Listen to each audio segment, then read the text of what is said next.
Hello, good evening, welcome.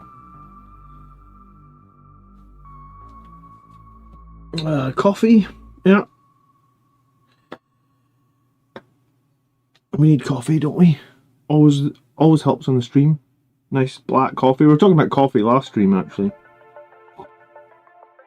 Apparently last stream I learned that black coffee is not espresso. I think that upset somebody. But good evening. I'm working on my jump. I was going to say jump intercessors. These guys are not jump intercessors. These guys are indeed inceptors. So that's where we're going to be starting tonight. Put a fan on.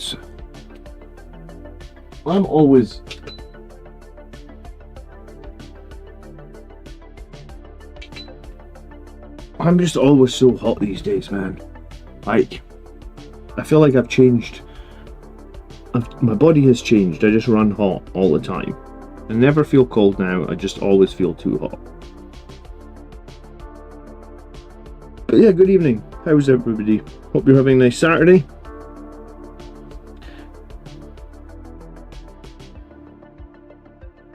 Thanks ever so much if you watched yesterday's video about Liberator Assault Group. It was an interesting one.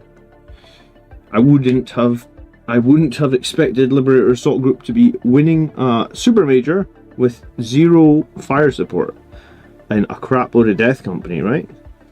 That was unexpected. I suppose it's somewhat nice to see that you can do that. I think that would be hard. Like,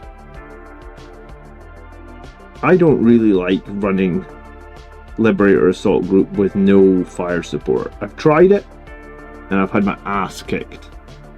So yeah, it's not for me. But some people seem to be able to do it. So more power to them, I guess. Good evening, Chase. How are you? I was going to say, am I early tonight? We got to wait a few minutes for people to show up. I don't think I'm that early. What is it? 8:15? No, it's probably not that early. I mean, I might have been a little bit late because I just finished watching Arsenal. So normally I put the kids to bed a little bit earlier. VT recently had a first place for an all melee Blood Angels list, so I think that style of playing is coming back. I mean, that style of playing might come back. I guess that style of playing was usually countered by transport heavy lists, right? Like used to be countered by, let's say, World Eaters taking 3 rhinos full of berserkers, because there was not too much you can do about that, right? Like, the rhino stage forward, you'd have to commit a unit to kill the rhino, and then all the berserkers spill out and kill them and then they kill you in their turn, right? Orcs also used to counter that, but I guess orcs aren't very prevalent in the meta right now, right? Because orcs would do the same thing. Battle wagons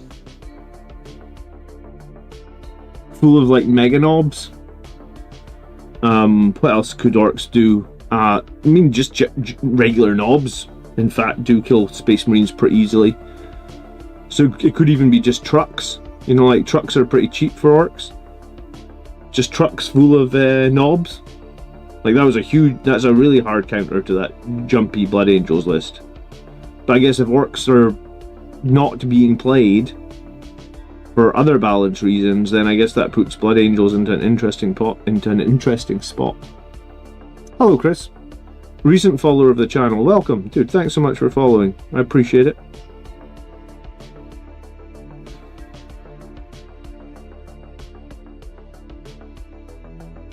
I'm just going to be hanging out for like 2 and a bit hours, probably. Just painting, just chilling. We'll chat any sort of nonsense. We'll probably chat 40k stuff, but we can chat any sort of nonsense. If you've ever stayed for one of my live streams, you'll know that, like, someone will say some tangent. Like last week, it was like we talk about coffee, and then I probably spent like an hour talking about coffee. Good evening, Quay. Good evening, Vintage. How are you? McLeish. Good day, Commander. House Tricks. Are there any Blood Angels units you don't have yet? Good question, McLeish. Yeah, I mean, there's a few, but I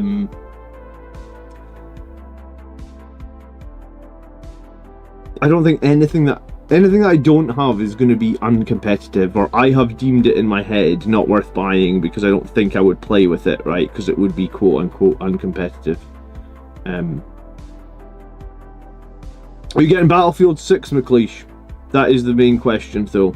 Have you decided if you're going to go for Battlefield 6? I'm really tempted to buy it, but I'm also really aware that, like, new video games drop in price so quickly. For example, the new Metal Gear Solid game's coming out, like, I think it's this week. I think it's the 28th. So I think it's Tuesday. I've decided not to buy it because I think it'll be like 20 quid in like 2 or 3 months. Like, I want it. Like, I do want it. Obviously, you know what? I love Metal Gear Solid. I just don't think I'm going to buy it at full price. Because, like, I bought God of War Ragnarok at full price, and it took me like 18 months to complete it. Because I can't play God of War Ragnarok when my kids are around because there's far too much swearing, so I only play it in an hour in the evening, so why did I pay full price for it? Like, everybody had completed it, and no one was even like, I was worried about spoilers. It didn't even matter, like, it took me so long to complete it, I would have forgotten any spoilers. May someone reach out to the 6-0 lag player? It would be so cool to have a chat on the channel. Well, I was kind of hoping that you might reach out in the comment section, because that's usually how I meet people that win tournaments, right? They usually reach out and they're like, hey, I'm the guy from this video, and then I can speak to them that way. If someone knows them, yeah, sure, reach out. Reach out.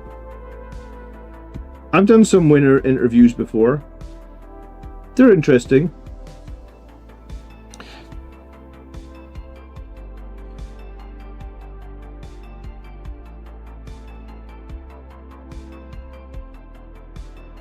I think I had the guy, the best Blood Angels player from the WTC on the channel, like, was it like 6 months ago? Maybe slightly late? Yeah, it was like last season's WTC. I thought you said Blood Ravens. Blood Ravens for what? Blood Ravens are the chapter from Dawn of War. Greetings, Henry, how you doing? X-Jester says, love the channel, started playing Blood Angels in 2010 because I loved the lore for about a year, and now getting back into it. You've definitely helped me get back into understanding how Blood Angels can play. Well, welcome back, dude, because I came back and I got my fucking ass kicked for like a year, I feel like. I'd been out of the hobby from something like, I think it was like 2009 to 2017. So I had like an 8-year break, and it wasn't really a conscious break, so to speak. It was just like the situation of where I was in life. Like, I moved, I didn't really know anyone that played Warhammer, I was working, stuff like that. And then I came back to the hobby after 8 years, and I just kept losing game after game after game, like almost to a point where, like, I might have just quit. If I wasn't someone who was so damn stubborn at times, I probably would have quit. But I was like, I cannot let my friends beat me over and over and over. Like, I gotta figure this out. And once I started figuring it out, was sort of about the same sort of time that I started this channel. So I started this channel in like 2020. So it must have taken me almost 3 years, 2.5 years probably, to go from, like, you know, complete beginner, terrible at the game again, losing 90% of my games, only winning probably because the dice were favoring me. So it took me like 2 years to get back up to speed, man. I think I did one tournament in that time. I actually did okay in that one tournament. Like, I think I maybe did like, I think I did 3 wins, a draw, and a loss. So it was actually a pretty good tournament. But yeah, I sucked for a while. You think there's any weight to the rumour that Sangregard are going up 10 points for a 3-man? There's been so many rumours about points and stuff like that. if there is a rumour about Sangregard going up 10 points, if there is a rumour, I've heard a rumour that Vindicator tanks are going up in points again. Who knows, man? There'll be a balance data slate for sure in September. But who knows? Andonius88, Block Capitals, I am back. Welcome back, dude. I've been missing you. Where the hell have you been? Afternoon, Thrillwood. Have I been to any tournaments lately? So at the moment, I was talking about this in one of my other streams. I go to about 3 tournaments a year. I prefer to go to 2-day events. Like, I could probably go to more tournaments if I go to 1-day events. I just don't think... I don't think there's that much... I mean, this is maybe the wrong thing to say, like... If you go to 1-day events and you enjoy them and that's all you want for, great, right? Like, don't let me knock you. But I think, like, from my channel anyway, I feel like there's more stock in, like, a 2-day event, right? Like, if I go and win a 1-day event, I don't know if that many people care. I mean, maybe people don't care if I win a 2-day event as well. But at least I feel like when you've won a 2-day event, you've had a good array of opponents, and I feel you probably learn more from a 2-day event as well. So yeah, my kids are super young still. I've got a 3-year-old and a 5-year-old, and for example today my wife wanted to do some gardening, right? She wanted to like change a bit of the garden, so I was like, oh, I'll take the kids so you have time to do the garden. Man, having a 3-year-old and a 5-year-old yourself for the whole day is hard fucking work. If you've never had, like, you don't get 2 seconds peace. So when I go to tournaments, like if I'm gone for a whole weekend, I feel like it's a lot. Like I feel like it's a lot to ask my wife to deal with the 2 kids like that. And I mean, she'll do it, and she doesn't complain. But I can tell sometimes, right? Like I came home from the last event, 2-day event. This was like it was only a few weeks ago, actually. I think it was... You know, it's on the calendar for this month, so I think it must have been the first weekend of this month, right? And I walked in the door on the Sunday night at like 6 o'clock or something, so I've been away the whole weekend, getting home on Sunday night at 6 o'clock, and my wife was like, please, can I go out? And that just is like code for like, please give me a break from the kids. And I was like, yeah, sure, honey, you go out. You know, you've had the kids the whole weekend. So at the moment, I go to like 3 tournaments a year. I'd like to go to more at some point. I probably will go to more at some point, because if you want to have a serious ranking, like if I wanted to be ranked as one of the top Blood Angels players in the UK, I would need to be going to 10 events a year. It's just not feasible for me at the moment. But then, here's the question, will it ever become feasible? Because as my kids get older and easier to deal with, maybe I want to spend more time with them, probably. So 3 tournaments a year is my... Like, that's my mission statement, that's my... I was going to say MO, that's my mission objective at the moment, right? 3 tournaments a year. I need to do better, though, because I haven't done a 4 or 1, and I haven't won a tournament in over a year now. But, yeah, 3 a year is where I'm at, I guess. So yeah, I was at a tournament beginning of this month. Spoiler, I did pretty badly. Benjamin says, evening John, knocking up some new Sangregard and celebrating that 5-0 win. Oh yeah, I watched that, man. I didn't see the penalty then because I decided at 4-0 I was going to put my kid to bed. And I don't even know if I can say the guy's name, Gyökeres, correctly. But, yeah, Arsenal are sorting out their goal difference on the second game of the season. I like it. Antonio says, I've been away and we're in the process of and sold the company I work at, so I lost my entire summing that and also just general burnout. I'm sorry to hear that, dude. I hope you still got a job or something, do you? General burnout is a thing, though. People don't give that enough stock these days, right? It's only the second game of the season. Yeah, I know, but we're top of the league and we're +6, so come on. And we've played Man United at Old Trafford. Come on. We can be a little bit excited. I fucking hate going to Old Trafford, by the way. Howdy, Frankie. Evening, Rathian. How are you doing? The golden inceptors are looking sharp. I appreciate that. I mean, it's very simple. I just spray them Retributor Gold. There's not too much to it, right? I usually spray them black first. So spray them black and then spray them Retributor Armor Gold. I've actually been using the Color Forge Gold spray as well. Gauntlet Gold, I believe it's called. It's like a color match for Retributor Armor. It's really good. Rathian's been playing the new Dawn of War. See, I am right. I love real-time strategy games. I love 1v1 ladder in real-time strategy games. I love 2v2 ladder, actually, in real-time strategy games. I just love, like, real-time strategy games with PvP. And the one that I grew up playing Command & Conquer. I played StarCraft. I played StarCraft 2. But the strategy game I probably like the most is Warcraft 3. That's like my jam. Like, I love that game. I wish Blizzard never screwed it up or whatever. Warcraft 3 for me is the definitive strategy game. So I'm kind of excited about Dawn of War 4. But I know in the past I've bought real-time strategy games. And if I deem them not as good as Warcraft 3, I'm just going to stop playing them. So I'm a little bit worried that, like...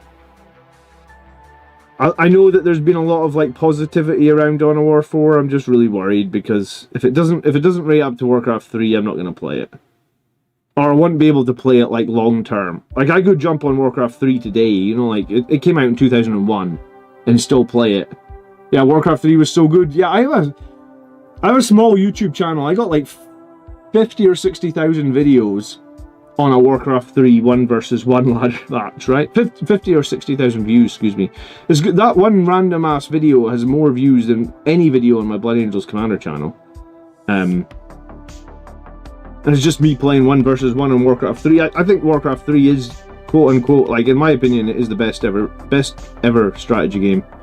And it almost seems timeless. It's just such a pity that Blizzard don't know what they're doing with it. But I think that's just Blizzard in general don't really... I think they've become so corporate they don't really know what's good with their games anymore. I can step into StarCraft 1 and play that anytime. Dude, I should give you a 1 versus 1 StarCraft 1. 1 versus 1 StarCraft 1 on stream. Right? I'd have to install it. I'd have to find the disc. Do you know what's funny though? Like, I shit you not, Andonius. StarCraft 1, you remember it had that, I think on the CD it came with, this is back when all games were on CDs, right? You could install, like, the Spawn, which was like a multiplayer only client. Do you remember that? That was on the StarCraft 1 CD, so if you went to LAN party, there was like 8 of you, and you were the only person that owned StarCraft 1, you could lend everybody your CD. They would install the Spawn, and then they could all play.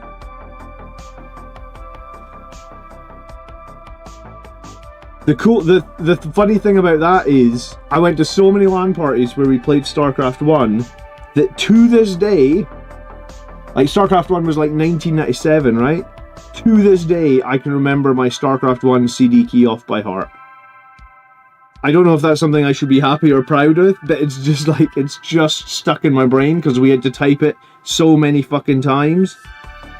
Like, I couldn't even tell you like my old phone number, but I can tell you my old StarCraft CD key.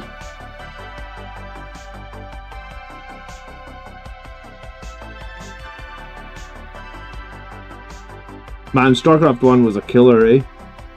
I think I bought the remaster, but I never really played it. I think my priorities over the last, like, 7 or 8 years have been, like, prioritizing painting rather than, like, playing video games, right? Like, I feel like if I have free time, I usually try and use it to paint models. But yeah, my Blood Angels, I have a lot of paint.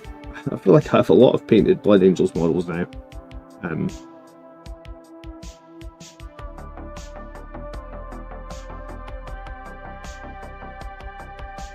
I think I'm going to darken up... I think I'm going to brighten up this red.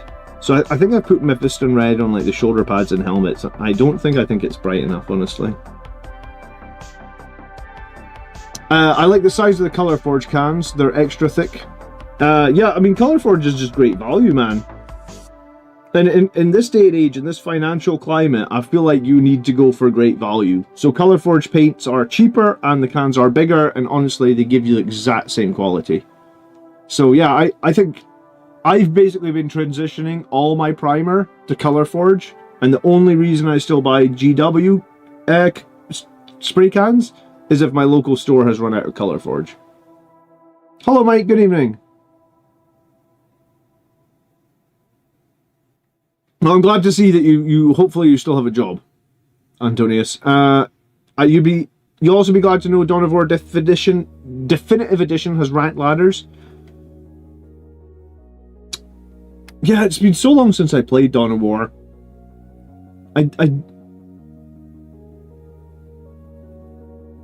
I'm holding coffee. That is coffee.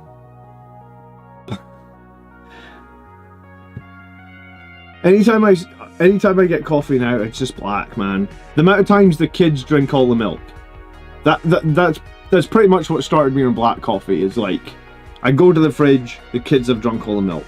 Oh well, I'm just having black coffee. And I think that I did that for like multiple years to a point where like I just don't have milk anymore. I mean, sometimes, like maybe if I'm out somewhere, I might have coffee with milk if I need a protein boost.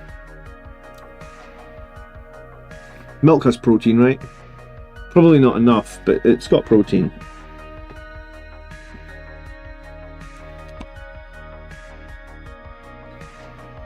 Tonight, I'm assembling a Bane Blade. Good luck! It's been a while since I assembled a Forge World tank.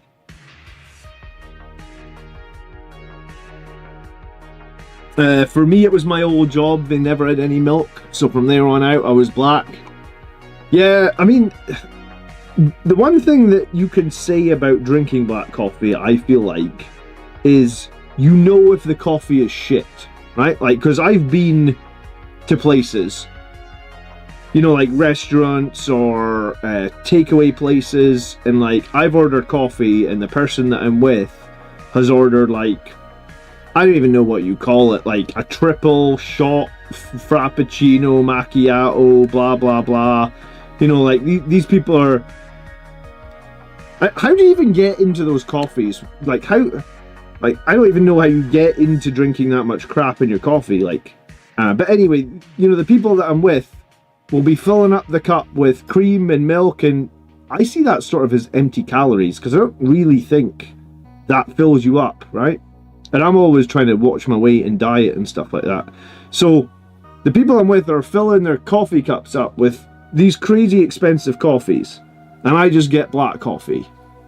Your wife finds all that crap on TikTok. Yeah, I mean, maybe. I don't know how you would just find it in real life. Like, but yeah, so people I'm with are getting all these crazy coffees. And like, we walk out the coffee store and they're like, wow, this is a good coffee. And I try my black coffee. And my black coffee is bitter as, like, it's the bitterest coffee you have ever drunk. Basically, it's almost undrinkable. And they're like, oh, this coffee is just killer. And I'm, like, looking at this cup of black coffee that I've got. And I was, like, thinking to myself, like, this is fucking gnarly. This is the worst coffee I've ever had in my life. But at least I know it's bad because I don't have anything else in there except water, right? So, yeah, I was in a few places with my boss, and he was like, oh, this is a good coffee, and I was looking at him, I was like, dude, you wouldn't know good coffee if it hit you in the face, because I can tell you right now, this coffee we've got is fucking terrible, because when you're drinking it black, you'll know if it's terrible, right?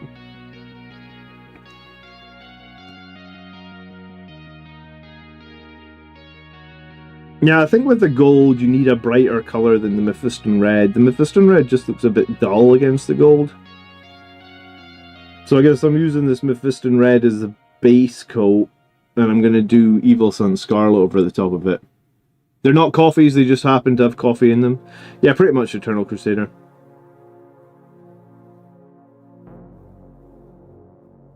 I used to like, I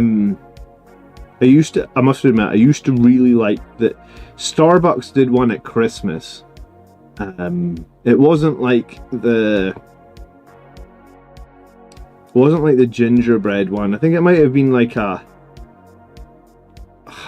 I feel like it was called a toffee nut latte, maybe. But I've not had it in donkeys. Probably not had it in like... I don't think I would have had it since maybe once since my kids were born. But yeah, Starbucks do sometimes like a pretty nice Christmas one. But I don't really go to Starbucks anymore. Eggnog lapis, pumpkin spice latte. Maybe it was the pumpkin spice one. That sounds like something I would like.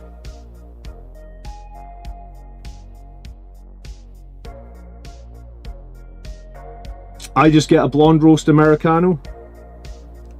So you can ask for different types of Americano in Starbucks? Like they do a different Americano, or I'm being dumb? Because I'm up for trying like different Americano, because I like black coffee. That's my jam, I guess. Or espresso. Yeah, I think the red just gonna pop more with the Evil Sun, so annoyingly I'm gonna have to do another coat of red over all the red already painted, but the blonde is less bitter. Alright, I'll remember that.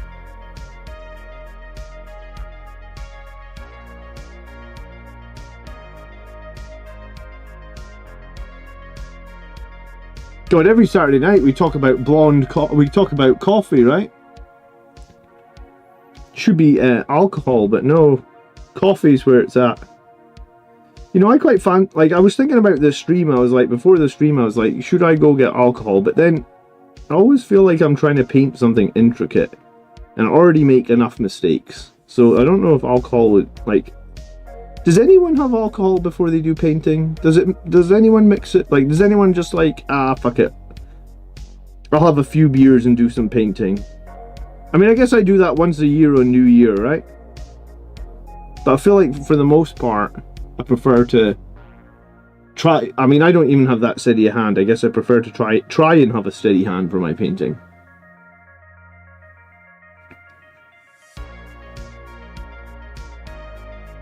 Alcohol doesn't help you paint, coffee does? Well, here we go. So we should invent a brand of Blood Angels Commander we'll call it painting coffee. And it's got to be strong, but also not bitter. So you know it's good coffee because you can drink it when it's black.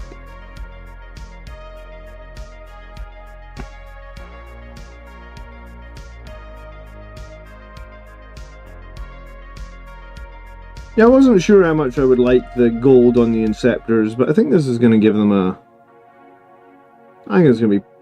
I mean, I think I like it already, right? Once I get some of the other colours a bit further.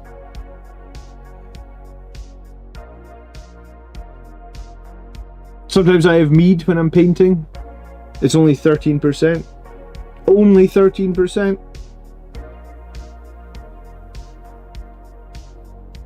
Oh, fucking hell, dude. Here we go. Antonius is back. Dude, I hope you still have a job, man. What a superstar you are, dude. Thank you. My bot apparently is not even going to announce it. It's like... Oh, there we go. Thanks, bot. You slow piece of...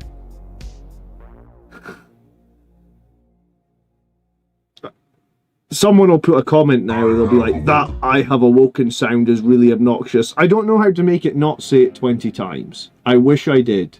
Thank you so much for 20 gifted memberships, dude. You're a fucking legend. Yeah, no, I appreciate it ever so much, dude. Thank you, thank you, thank you.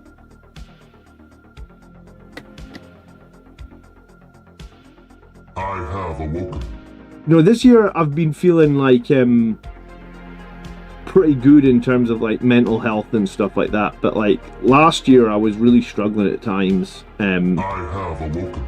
And sometimes silly things like, you know, having a good stream where I can go downstairs and tell my wife, like, you know, like I had a good stream and got some super chats or got some gifted subs. I have awoken. Really helped, really helped me. So I appreciate it ever so much. I mean, I appreciate any level of support, but dude, you're crazy. Thank you. Hopefully in Dawn of War 4 we can get a new Dreadnought phrase. Yeah, what would he say?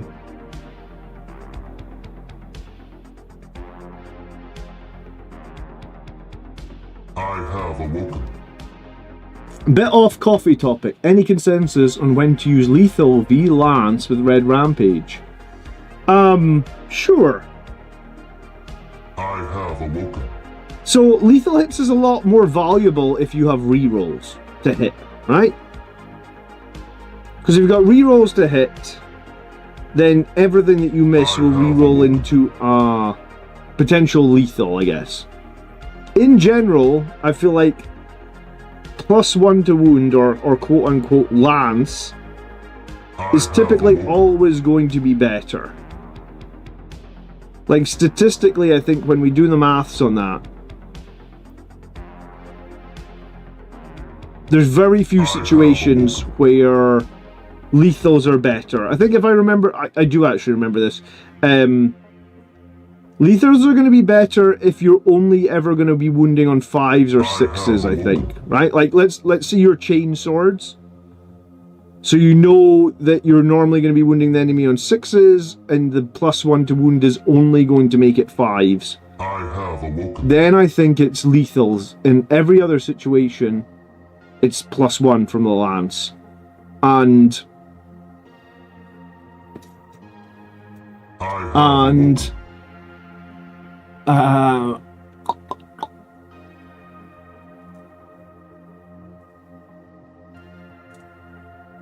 was there something else to say? Yeah, and if you've got rerolls to hit, the lethals are a little bit more valuable. I guess the way to look at it is if you've got rerolls to hit, you're going to fail 2 hit. You hit on 3s, so you fail 2, but you reroll 16% of them back into 6s. So if you've got lethals, I think you have about... If you've got lethals and rerolls to hit, you're on like a 20% auto wound chance. Obviously, wounding on 5s is a 33% chance, and wounding on 6s is a 16% chance. Yeah, so if you're ever going to be wounding on only 5s and 6s with your +1, and you're rerolling your hits, then you want lethals. In almost every other situation, +1 is better. I'm sure I did a video on this, because I've mentioned it. Maybe I haven't done a video just on that, Chris. But I'm sure I've mentioned it in like one of the videos I was doing about Death Company when they're attached with Lamartas. I mean, if you're new to the channel and you watch the tactics videos every week, whenever I figure something out like that, I genuinely try and share it. I genuinely try and share it, like either on my community page, like as a download. Like sometimes I let you guys download PDFs, or sometimes I will, like, you know, try and highlight it in the video, like when I have like an epiphany when I'm doing maths. I think one of the things that I want to do, I need to find the time to do it, but so up until like this edition, I've been doing all the maths that I do in my videos like in a spreadsheet, and I've been creating this spreadsheet every edition. I've actually been paying someone to help me make the spreadsheet, because I guess I'm not that good at like formulas and coding and spreadsheets. I'm alright, but like not bonkers good, which the guy that I was paying was bonkers good at spreadsheets.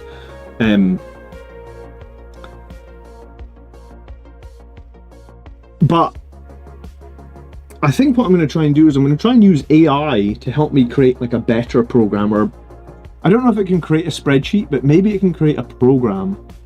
Because we use AI a little bit in my day job, and AI is fucking bonkers now, dude. It honestly makes me wonder, like, in 10 years' time, is my day job going to even need me? Because the AI is so smart, right? Like, it writes 1,000 lines of code in like 30 seconds. It's you know, that 1,000 lines of codes would have taken me a week to write. Like, it's just bonkers. So I'm wondering if next edition, rather than pay this guy to keep doing the spreadsheet, if I can get the AI to write a program that can do stuff like that, right? So if I can basically say to it, like, you know, is there any other situation that lethals will be better than lance? And I can actually just ask my AI program that I've written, and it'll tell me. Because it's scary how good the AI, like, if you can give it enough data, it's honestly scary how good it is. And that's why I think that, like, well, I worry a little bit about, like, what jobs will be available in the future for me, maybe, but, like, for my kids, I feel like it's going to be way worse, because it's going to be, like, we're in the infancy of AI. Like, in 10 years' time, it just might be, like, unreal how powerful it'll be.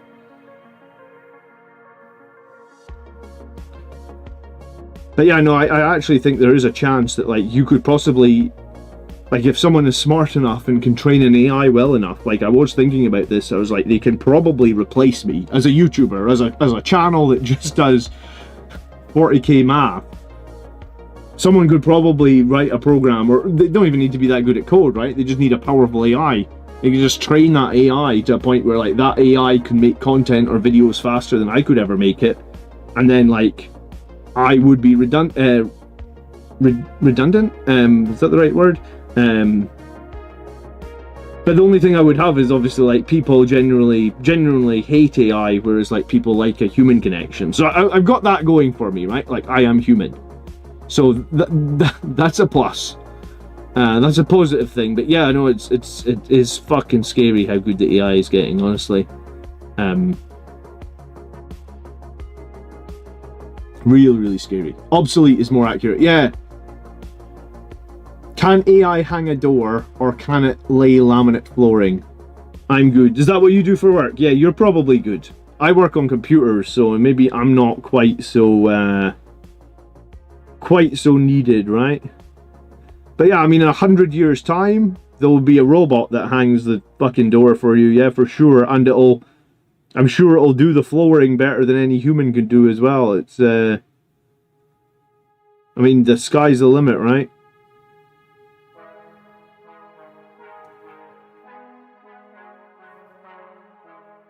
Like, I don't know how well you guys know the Dune lore, like the Frank Herbert's Dune.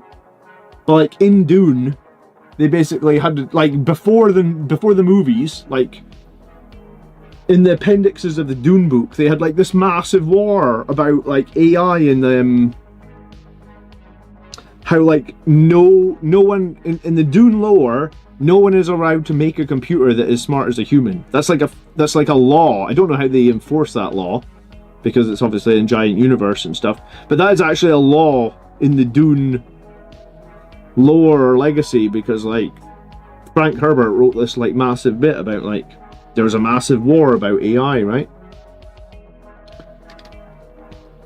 People vastly overestimate AI. It's good for the first 80%, a lot of tasks, but worse lists on the last 20. I don't think that'll be solved soon. No, I don't think that'll be solved soon either, G-Nerd.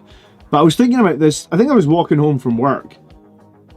So I grew up in the 80s. My first computer was, like, well, I had an Atari 2600, which is, like, the console that came out probably before, like, the Sega Genesis or Mega Drive. Probably about the same time as the SNES. Atari 2600 release date. Came out, fucking hell, the 2600 came out in 1977. Okay, I didn't realize it was actually, so I had a 2600 in the late 80s, so it was already, like, 10 years old when I had it. I did not realize it was such an old console when I had it. But I was trying to think about that. I was like, so that I had that in the 80s. So if you actually think back where, like, my first computer, you had to load stuff from a cassette tape, and it took half an hour to read the cassette tape.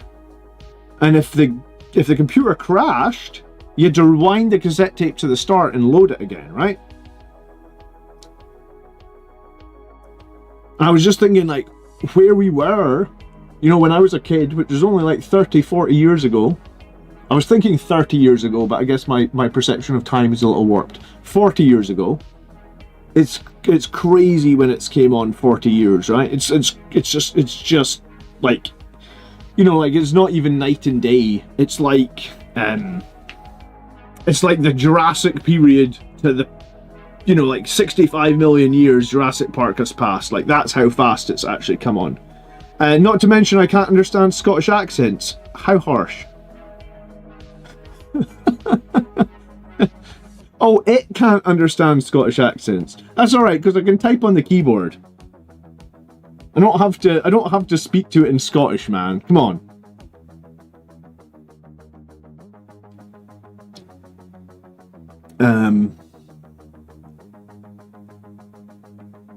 Good evening, Sam Brooks. How are you? The Real Skiing. Good evening. Oh, you're Scottish as well? Alright, I'll let you off. I thought you were making fun of my Scottishness. If you're Scottish as well, then it's alright. Hello, computer. Oh, that's Star Trek, A Voyage Home. That was one of my favourite movies. That's what you're talking about, right, Frankie?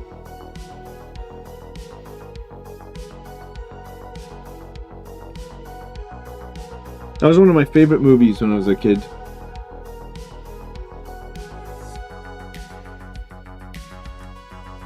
They don't make Star Trek movies like they used to, I'll tell you that.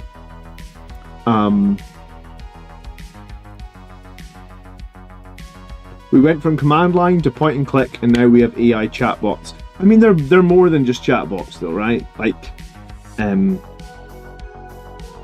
are pretty bonkers now what they can do. Anyway, the keyboard, how quaint! Yeah. I like it when he picked up the mouse and he tried to speak into the mouse, because the guy's like, use the mouse, and he picks it up, and he pressed the button on the mouse, and he's like, hello, computer.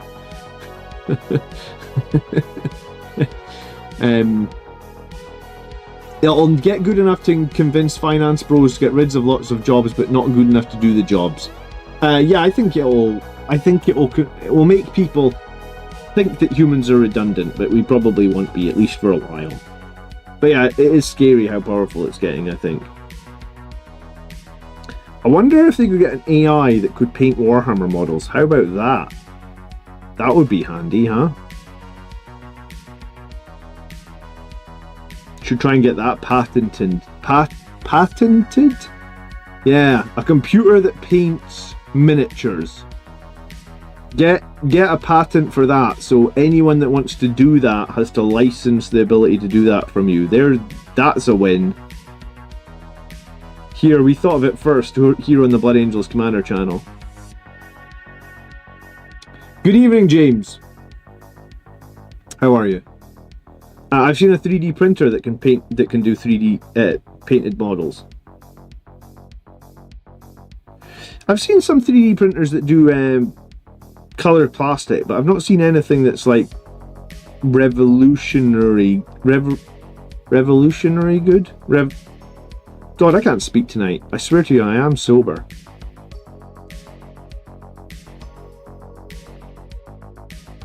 Can't find the words tonight.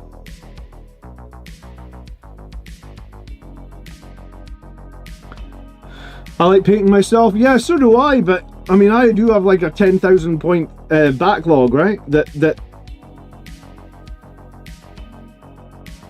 probably isn't ever getting caught up on, because here's the thing, if there's 10,000 points in my backlog, they're releasing 11th edition next summer, right? I mean, we can argue here and there that they're not going to, but I would say there's like a 99% chance they release 11th edition next summer. So they release their 11th edition next summer, there's a new box, there's 2 or 3 new Space Marine units. I'll paint the 2 or 3 that are competitive, the 2 or 3 that are in the box that are not competitive will go into the pile of shame. And I feel like that's a cycle that I cannot break, right? Every edition, there's a few models that I get that go to the pile of shame and never ever get painted. Mainly because they're not competitive, but also because, you know, my time is finite, I guess.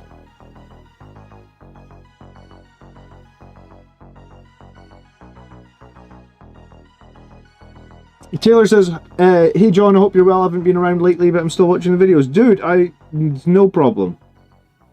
You can drop in or drop out however you want to be. Drop in. I'm going to be here, right? Like, I ain't going nowhere. I'm excited to get... Well, 2 things I'm excited about, right? Probably. Is 11th edition. Yeah, I'm excited about that. The new Space Marines models.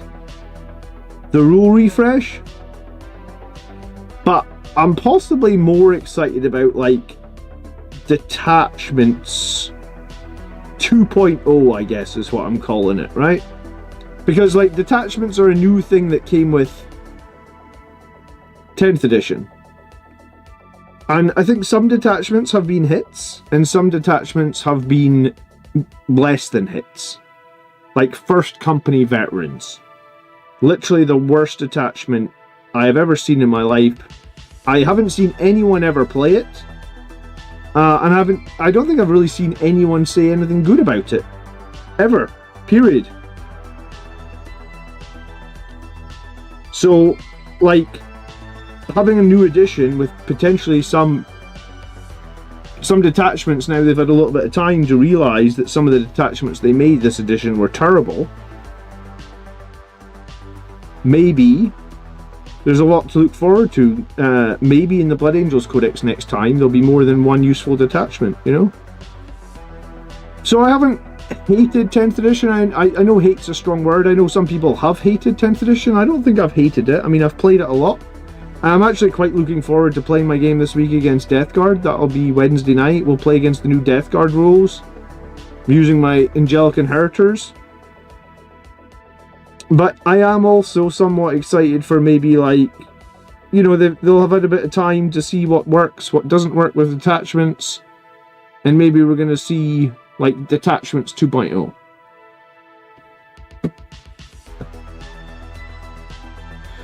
Wirt says, I hope I can ask AI to paint my minis. There you go. So it's not just me that feels that way. Minus 20 VP for having the Clankers paint your army. I'm never going to be excited for Codex short editions or Codex turn. Well, here's the thing, James. Nothing we say or do will change the fact that Codexes are now every 3 years and the edition is every 3 years, right? There is nothing we can say or do because it makes money and money talks, right? Like money, you know. I don't know how I don't know how you could ever possibly get that changed, right? Like it obviously brings in new players, the new edition. It gets people that had churned back into the game. 3 years has been the cycle now for multiple years. It creates hype. I mean, there's not too much. There's nothing else. In a weird way, well, you could buy Games Workshop, sure. I only need like 500 mil. Like, I only need a $500 million super chat. That probably wouldn't even be enough, Phil. And we could sort it. Yeah, sure.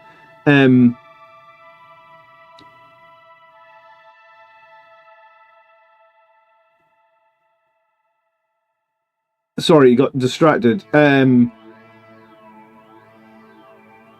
I was going to say, in a weird way, like, short editions actually benefit me because they create excitement, they get people back into the game. People check out Blood Angels for the first time every 3 years, right? Like, it's actually a good thing for me that the editions are short, but, like, I'm 100% with you. Like, I would like a longer period of balance between editions, because I think that's the thing that we sort of miss. There isn't really a period where everybody has their codex and we get like a lot of tournaments with like really balanced lists, right? Like that, we don't get that because the edition just ends and we get fired into the new edition at lightning speed, and that is what Warhammer is, right? That is what it is now. Anthony says, I find it boring. Well, did you see that video that Midwinter Minis made where he said, like, he made 2 videos, he put them out at the exact same time, and one of his videos was like, now is the best time ever to be playing Warhammer 40,000, and his other video was like, now is the worst time ever to be playing 40,000. I don't know if you've seen those 2 videos, but it's really interesting.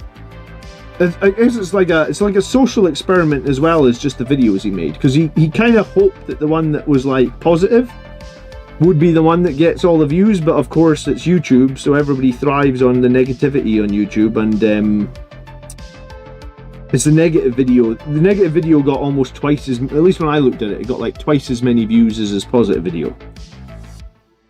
But his positive video made a good case. Like, he was saying, like, you know, like, we do get regular model releases, we do get regular balance data slates, we do get regular points updates, we do get, you know, more things are now available digitally. So, like, it is a good time to be playing Warhammer 40,000, right? Like, as much as everybody wants to complain, you know, like, and I complained a fuckload this edition, like, where's my war gear? You know, where's my balance? As much as we all want to complain about every little thing, there is a lot of good going on in the game, right? Like, and I think the future is bright for the game, right? Like, it's just, you know, we also do like to complain when we lose our old models, but there's ways around that, right? Like, I'm still fielding Firstborn Sanguinary Guard. I'm just proxying them, you know. So it's like a double-edged sword. I don't know what the right answer is there. But I do very much think that, like, now is a good time to be playing Warhammer, right? Like, they probably listen to the community more than they ever did. It will be bright. It will just be bright without me. Well, I feel sad, Antonius. I'll still be here, so when you are ready, you know, take a break, clear your head. I honestly think that if I hadn't had this channel, and I had no ties or anything to keep going, there was a very real chance, I think, this edition I could have quit because of the amount of models that went into Legends. Like, you can't really see it from here, but on the top shelf up there, the top shelf under my eBay poster, I have a giant case of models, like a giant box of models. It's like my display case for 40k. It's like one of the big ones from Wicked Brick. Costs like 150 bucks. Every single model in that display case is Legends now, right? And I think that if, like I said, like, if I hadn't been super invested in 40k, I think I could have quit. I was close. I was raging. I was so angry. Like, why would I not be angry that models I've spent hours and time and effort and money on, all of them, cannot be played anymore? But I think in hindsight, if I had quit,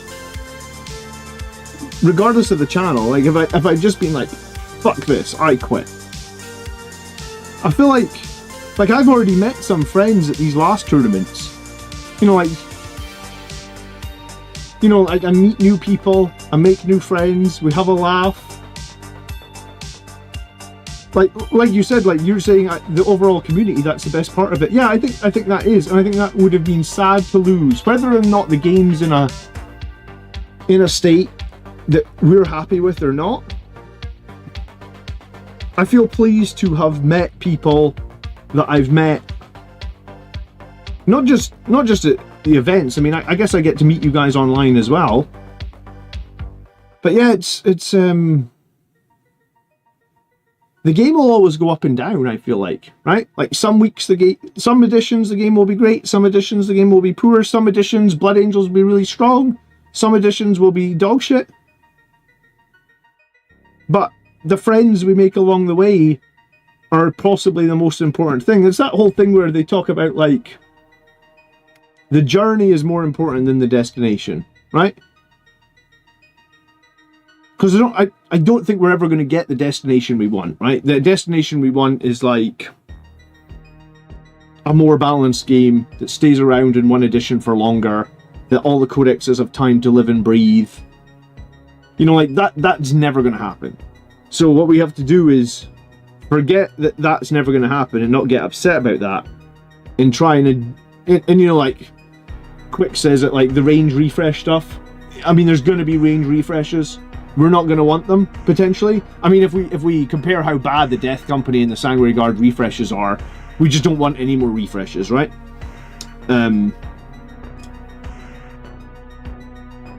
But yeah, just enjoy the journey is probably the more important thing.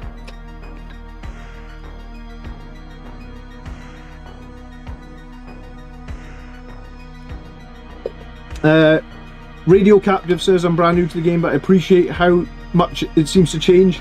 Yeah, I mean, it would get... If they don't do new editions, it will get stale. So it's a very fine line they walk. Like... Here's the thing, though. A few years ago, we were complaining, right? We were complaining as a community that the chapter-approved books, which were every 6 months, were coming too quickly. Like, we did complain about that. I think last edition we said, like, a lot of people were like, chapter-approved is coming too quickly. I'm not having enough time to learn the rules or the missions, and then there's a new one out. And they did change that. They did change... Chapter-approved is now a yearly thing. And, I mean, they'll make less money on that, right? Because it's yearly rather than 6 monthly. And, like, I have thought that that is a really good change. So maybe we just need to keep doing what we do. Like if 11th edition comes out and we all think it's too quick, keep making noise about it. Keep saying like, well, 11th edition came out and it's too quick. Because, I mean, they might not change things, but they are also listening. Because why would they have changed chapter approved if no one had said anything, they wouldn't have changed it, right? They would have just kept it on that 6-month cycle. I don't know. I'm trying to be devil's advocate, I guess. Are you intending to run your Inceptors benefit from making one of them a character with a strat? I mean, probably not, because the Inceptors are probably going to drop down, sustained fire the crap out of something, and hopefully be 18 inches away so I can pick them up at the end of the opponent's turn, right? If I leave them on the board, yeah, I mean you could totally use the stratagem to make them like the 18-inch lone op. What is it? Under the Angel's Wing or something? The Shadow of the Great Angel or something. I mean it's a useful strat. I just don't know if I'll be playing it on the Inceptors all that much, if that makes sense.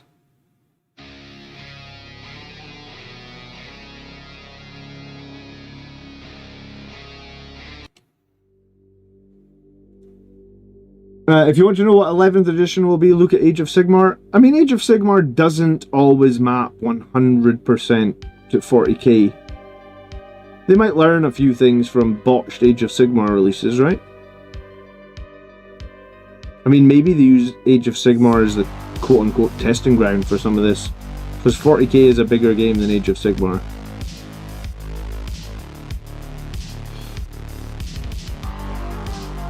As a newer player, didn't people complain 10th edition was too simple? Yeah, do you know what? People did think 10th edition was too simple, and even like 2 years into this edition, I still have questions about the game like every single time I play.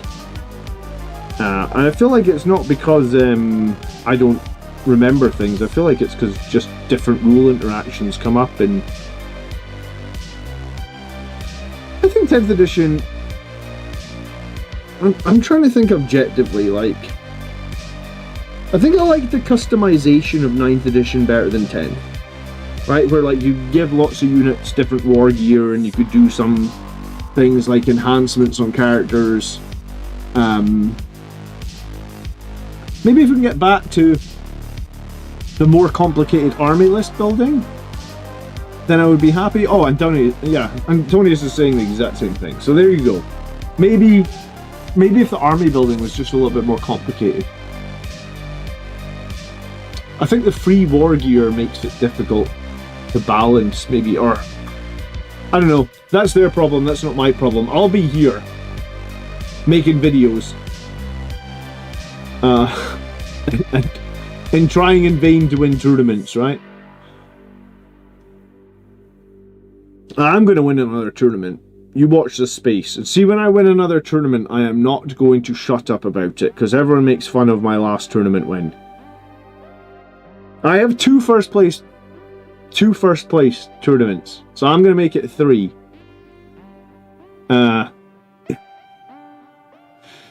You've seen that movie Citizen Kane when he's lying on his deathbed and he says like, Rosebud, It's gonna be me like, GT victory. It's gonna happen.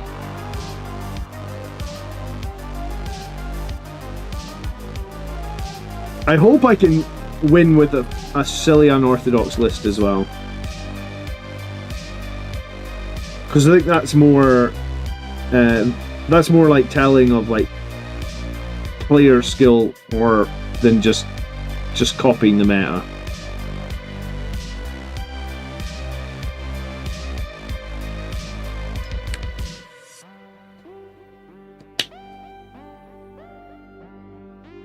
Get a drink out, Phil. Yeah, exactly. It's Saturday night.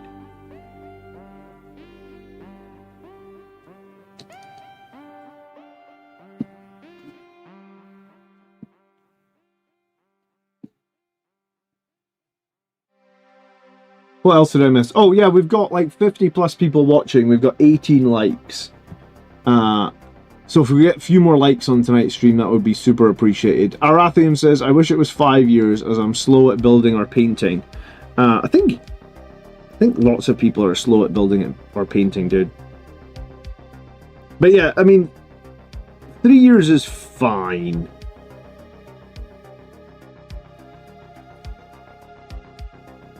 But yeah, 5 years would probably be better. But then, yeah, there's the danger, though. If it's 5 years, people think the game gets stale.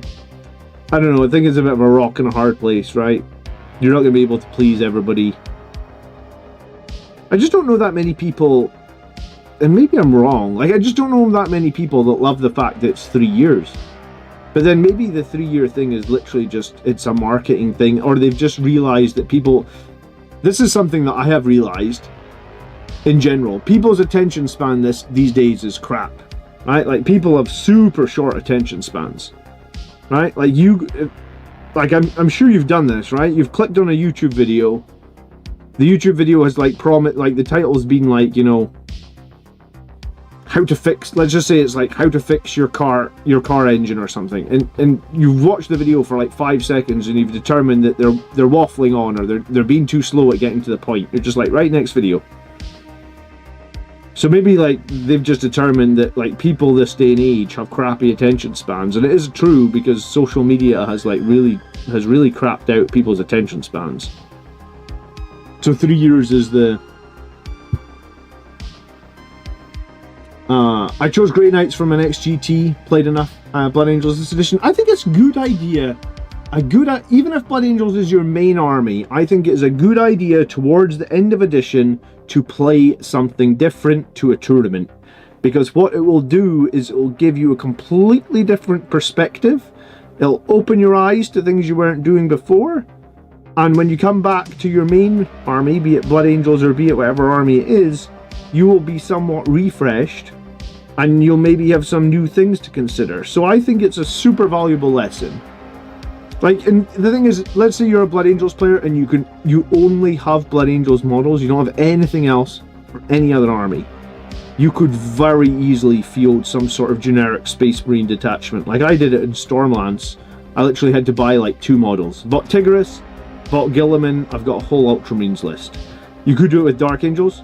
Buy Azrael, you can literally run a Dark Angels Terminator list, right? Like, I think that's a super good learning experience. Like, I think I learned more at the last tournament playing Ultramarines than I had maybe at the last couple of Blood Angels events, and it really opened my mind to a few things. It's like that scene in Morpheus where he's like, you think that's air you're breathing?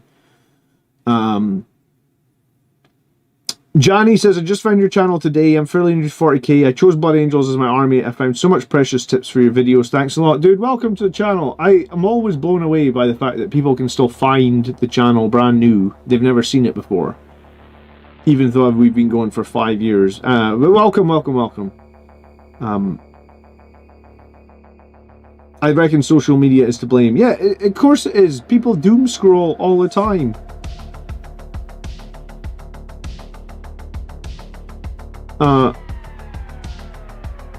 I've actually limited, like, you can limit how long you can use specific apps on your phone, and I have limited myself to 5 minutes a day on social media. Because I think, like, anything that I would need to potentially see or answer in social media could be done in 5 minutes. And any time beyond 5 minutes on those platforms, I'm just wasting my life looking at someone else's photos or looking at a crappy video about like, you know, like recipes on like how you make this food that I'm never gonna cook or something like that, right? So like I just determined that like 5 minutes a day for me is fine on social media. I don't need any more time than that. It's just, you know, and when I did that, I limited my phone to only let me do 5 minutes per day. My screen time on my phone went down like massively. It was fucking, I couldn't believe, like it said that I was using it for like, I think it said I was using 8 hours of social media a week. It's like, what the hell am I wasting 8 hours of my life on this? On nothing. On doom scrolling. I would love to play my Gene Stealer cults against you. Where do you live? If you live in Scotland, we can probably make it happen. If you live elsewhere, it'd be a bit more tricky.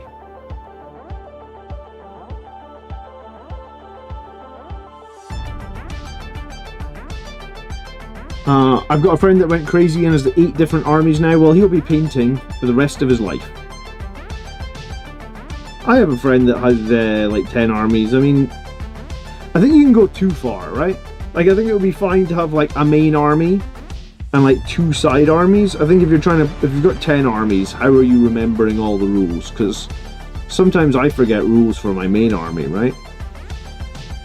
Like I forget to use stratagems that could have helped me, for example.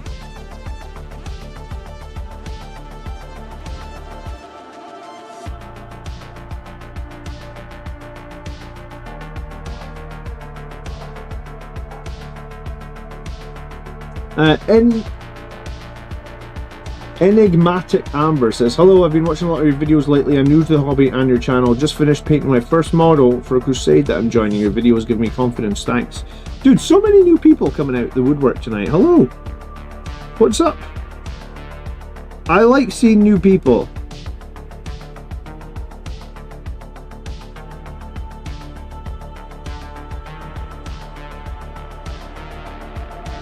I like seeing new people at tournaments as well, right? Like even if you beat them. Like I sometimes beat new players. I mean, I sometimes beat my new players as well, but sometimes I beat a new player and you kind of know that they're a new player because when you look at their army, there's not quite that synergy. You know, it's like, I don't know why you've taken that unit, except maybe it's the only unit you own for your army. You know, like you're a newer player or it's the only unit that they've got finished painting. If you ever play against a new player in a tournament and you ask them, you know, like, are you new? Or they say like, oh yeah, I'm quite new or something. Do everything you can, I feel like, to give them tips to be better at their next game or tell them how they could have played better against you. Because I feel like, as a new player, it can be quite demoralizing sometimes. Just getting, well, shat on, for a lack of a better word, by like meta tournament armies or whatnot. So you turn up to your first tournament and you just lose all 5 games, you know. So I like to, if I play against someone new and I kind of know that they're new or I figured out they're new, I like to try and help them as much as possible, maybe so they don't beat me the very next game, but yeah.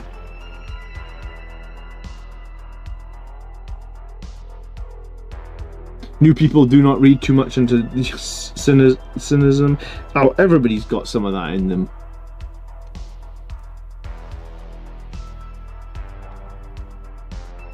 Any neat spooky places in Scotland I have to see? I have a work trip soon. If you like whiskey, there's some good places. I've visited the Macallan distillery a couple of times now. If you ever want to learn more about like the making of whiskey here in Scotland, I would highly advise you put some time in your calendar to visit the Macallan distillery because it's mind-blowing. I've previously played Age of Sigmar, but this will be intro to 40k. Well, welcome. Blood Angels are a tough army for a new player, so Watch all my videos is my advice.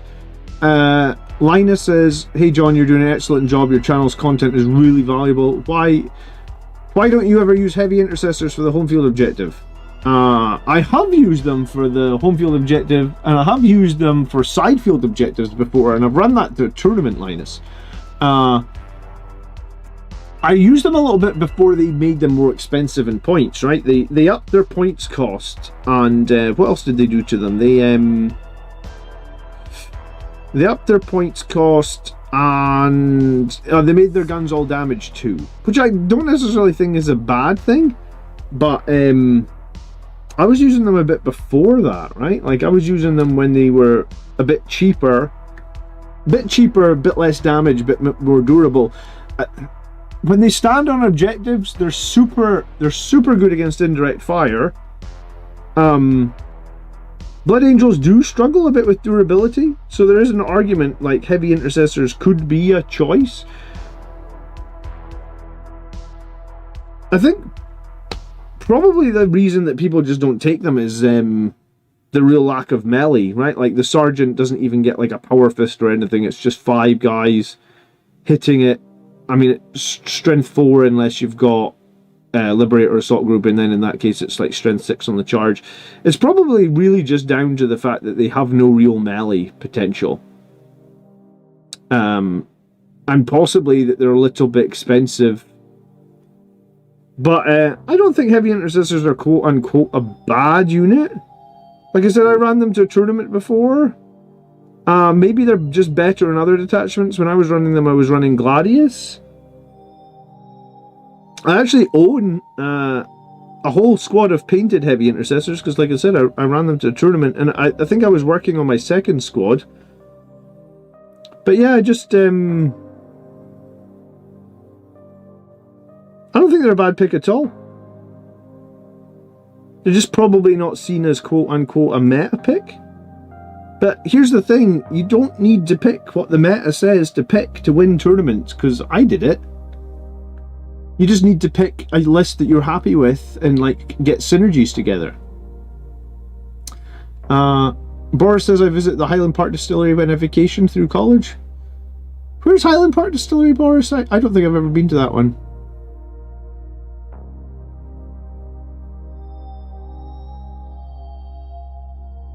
Jimmy says, I'd rather take company heroes over heavy intercessors. Yeah, you can also proxy some of the heavy intercessors as company heroes, because you've got they're on the same size bases, and you've got the guy with the bolt rifle, you've got the guy with a heavy bolter as well, right?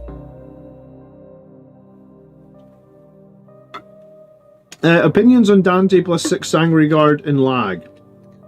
I think I've made videos on that. I think it's totally fine to run Dante plus 6 Sangre Guard and lag. I didn't like it before when it was like an extra 40 points or something, but I think it's totally fine. I think the reason you run the smaller squads of Sangre Guard is for different reasons, right? Like, if you take Dante and 6 Sangre Guard, you're typically saying like, I need a murder ball that's going to jump into somewhere that's going to be pretty hostile, and I'm going to try and do a bunch of damage. And if you feel like you need that, then you need that. It's almost that simple, right?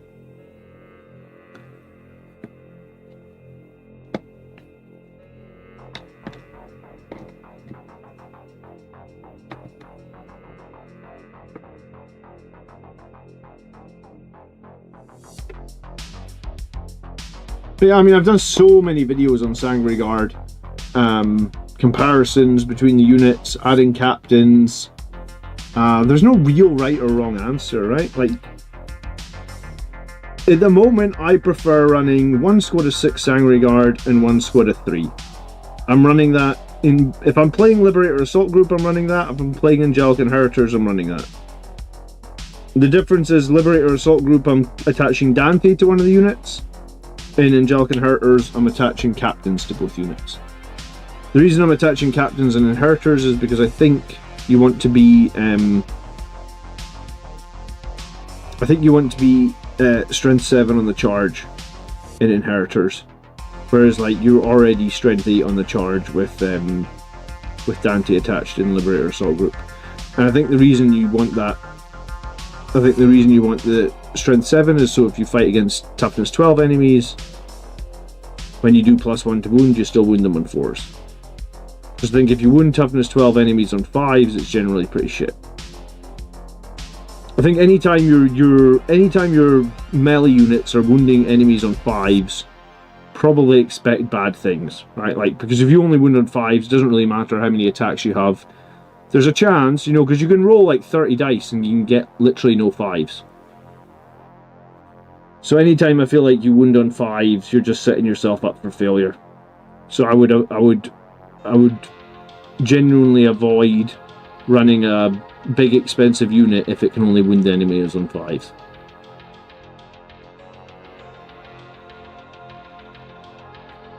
Like, you gotta be able to make that 4s.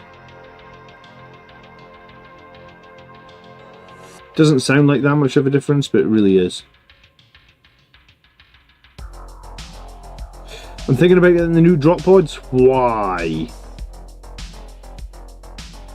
I've got an old drop pod, it's still sitting in its box. I don't really know how you can use it effectively. I mean, if you're just trying to have fun with it, sure, I guess.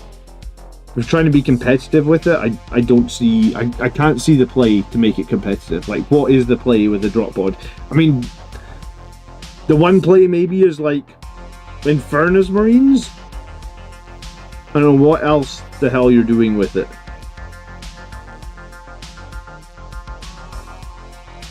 Because 9-inch charges, and that's what you'd have to make out of the drop pod, are crazy unreliable.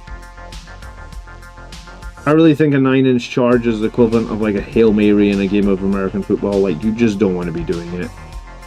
Like, the only time you want to be doing a 9-inch charge is it's like, it's the end of the game and I've got to make this charge to try and win the game.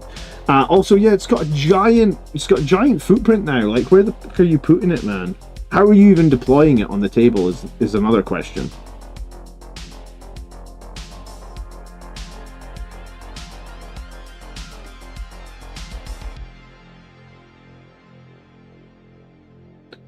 Evening, Wilson.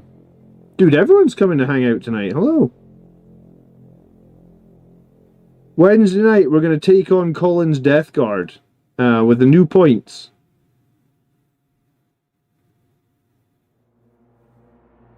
Hopefully, there'll be a turning point, because I have been losing a lot against Death Guard of late.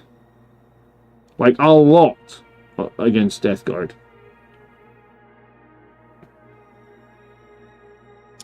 10 Stern Guard with a Priest and a reroll charge. It's still not good enough.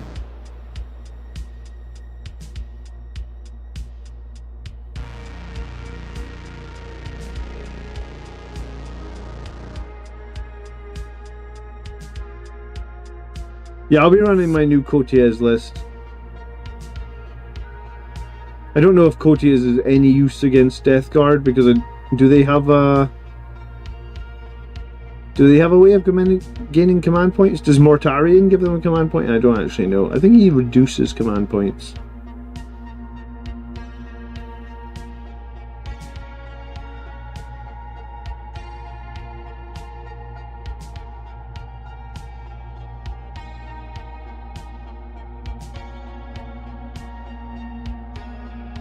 I beat Death Guard last night, 86-45. Congrats, dude. What detachment?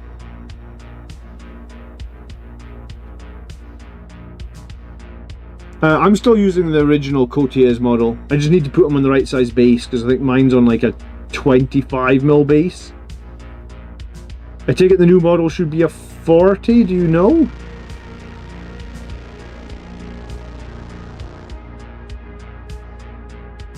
Does anyone know what size the new Courtiers model should be on? I imagine it's a 40. It's got to be a 40.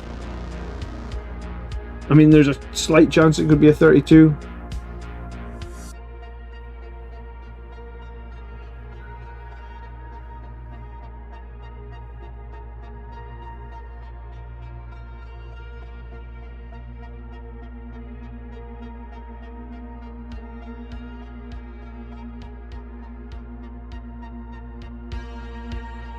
Oh, if it's a 32, I'm already set, because I put him on a 32 last time, assuming it wouldn't be the 25.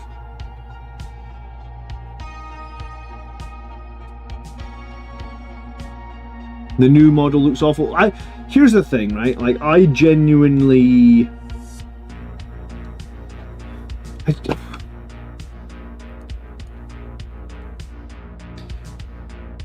I was going to say, how do I say this tactfully?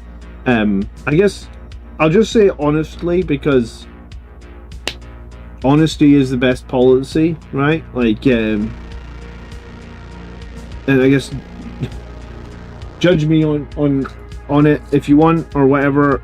I just tell you honestly, because I feel like I'm trying so hard to teach my kids to be honest, so I don't buy the new models just because they've got an upscale. I don't know if that makes me like a bad supporter of the product, potentially.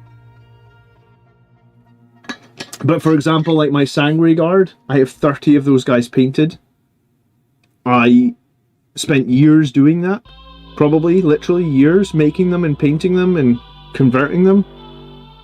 So I just stuck 12, I just bought 40mm bases, 12 of them, and I glued 12 of my Firstborn Sangre Guard onto new size bases. So I do have the new Combat Patrol, but I have only made one model, one Sangre Guard model from it, and I have no intention of making more. Literally no intention. Like, maybe I'll make them, but like, it's not, I'm not even slightly motivated to make them, I guess. So like, I'm going to be using the Firstborn Courtiers. I'm gonna, you know, like, I'm just gonna put them on the right size base, and I guess I don't know if this makes me like a cheapskate or if this makes me like stick in the mud or what, but I'm just not motivated at taking models that I spent hundreds of hours and time on, because so a good example, I guess, is these Inceptors, right? This is my 3rd stream painting these guys. It might even be the 4th stream. So like, I'm not even, and my streams are sometimes, I would say they're like 90 minutes to 2.5 hours, right? So I must be at the region of 10 or 12 hours on these guys. So 4 hours for each guy. And they're like, in my opinion, these guys are nowhere, right? Like, I need to probably give a second coat to the wings. I need to give a second coat to that white. I need to go through all the armor joints and give them a different coat. Then I need to wash that. I need to do the quill on the chest. I need to do this thing on the head. I need to do some of the jump packs. I need to do some of all these armor joints. I need to probably give a second coat to that blue that I did earlier tonight. I need to do their feet. Right, so these guys are like not even half done. And that's 12 hours. So for me to do 3 guys like this, I guess I'm, like, I know I'm slow. I would be faster if I wasn't like reading chat and talking to you guys, sure. But, I mean, that's what I, you know, this is what I do, I guess.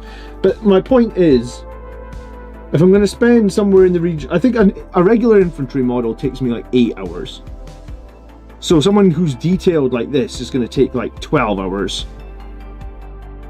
I'm just not buying a new model to replace them when there's nothing wrong with my current model.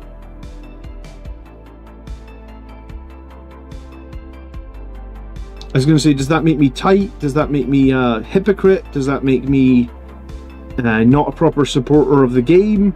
I don't know what it makes me. But I have 2 kids, man, and I just don't have time to... I just don't have time to take perfectly good models and shelve them because a slightly different scaled version of one came out.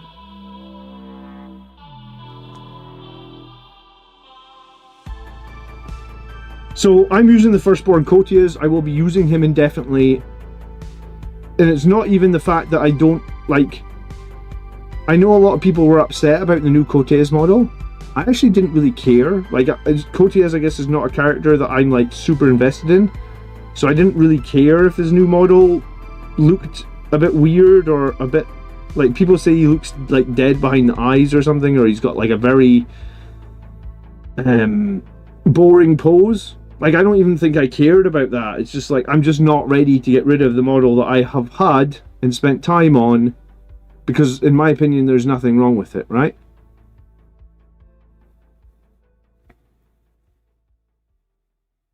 But yeah, I mean, it makes you economically smart. You're free to do the hobby as you see fit. Yeah, so evening everyone watching from work tonight at the port of Felix Tau. Where the hell is Felix Tau?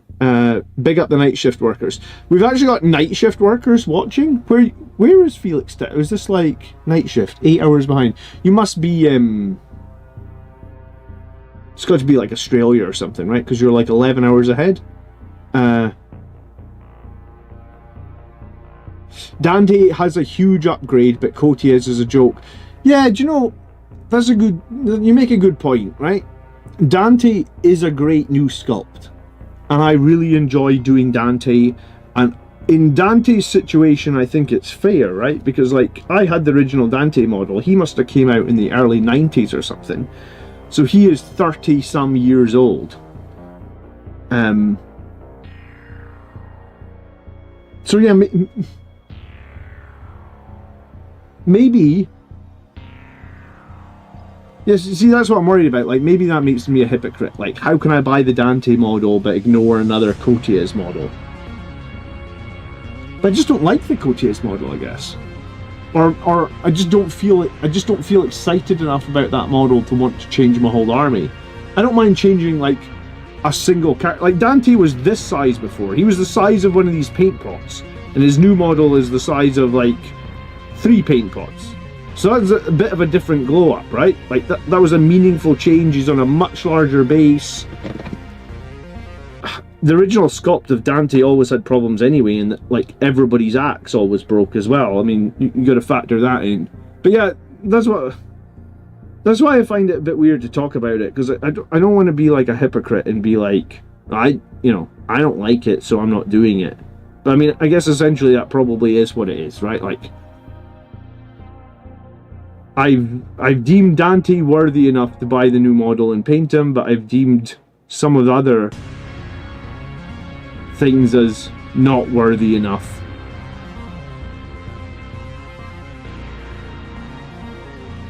Yeah, I don't know. I guess I'm some sort of hypocrite, but I don't know the right answer. But I guess this is, you know, I was gonna say like that damn not Hugh Jack. You know what, is Hugh Jackman? Hugh Jackman's the guy that played Wolverine, right? Like, This Is Me, you know, that song? I make no apology. I can't sing any more of it. I don't know any more of it. I've only seen that movie one time, but I was actually going to, The Greatest Showman, I was actually going to watch that with my 5-year-old, because she will actually love that, because she loves any movie that's got singing in it. So maybe I'll watch that with her tomorrow, and then next stream I can regale you guys with the real lyrics from The Greatest Showman.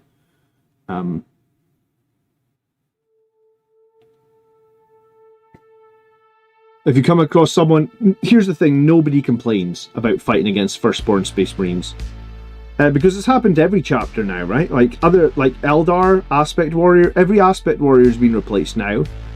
If I come up against a player that's playing Eldar in a tournament and he has Metal Aspect Warriors from the 90s on the board, assuming they're on the right size bases, I will have literally no problem with that, and I'll probably even compliment him on his paint style, because one thing that I usually do in tournaments, and I think if you're going to a tournament and you're an awkward person, not that I'm overly awkward, like I'm usually quite friendly, but I think a great way to break the ice at a tournament, if you need help with that, because some people might need a little bit of help on, like, you know, you're going to a tournament, you've never been to one before, you're a little bit daunted, you're a little bit worried. A great way to break the ice is to literally find a model in your opponent's list that looks cool and say like, "Hey dude, I love how you painted Model X." And what the, you know, like, it's a very easy icebreaker. They're not going to be like, "Ugh, how dare you say that you like how I painted Model X?" You know, just they'll say, "Oh, thanks." You know, like, usually the answer is like, "I didn't spend that long in it, and I feel wholly adequate about the speed of my painting." But you know, like, nobody cares. Nobody cares if people are playing with slightly older models. I actually played against the tournament I was just at. The Demons player I was playing against, he was using the. Do you remember how small the original Bloodthirster was? The metal Bloodthirster. He was using that original metal Bloodthirster, because the metal Bloodthirster is like half the size of the current Bloodthirster.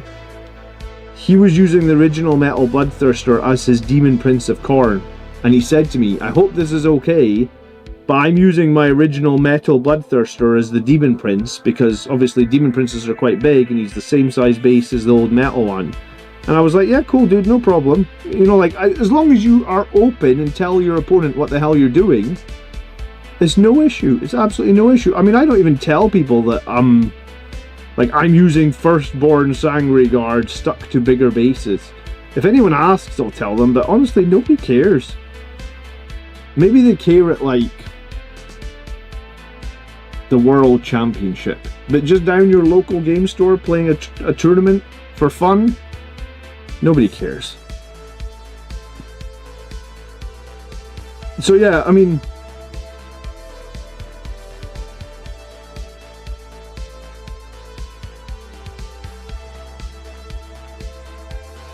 uh, 2 hours of painting done with the channel. Thanks and good night. Thanks for hanging out, Chris. That's live for 2 hours now, almost. It's bad enough you have to buy another codex. Well, here's the website. I'm sure you know this website, 39k.pro. I don't know who made that website. I don't know who owns it. It's got no adverts on it, so whichever kind soul has made it isn't making a dime off of it, as far as I'm aware.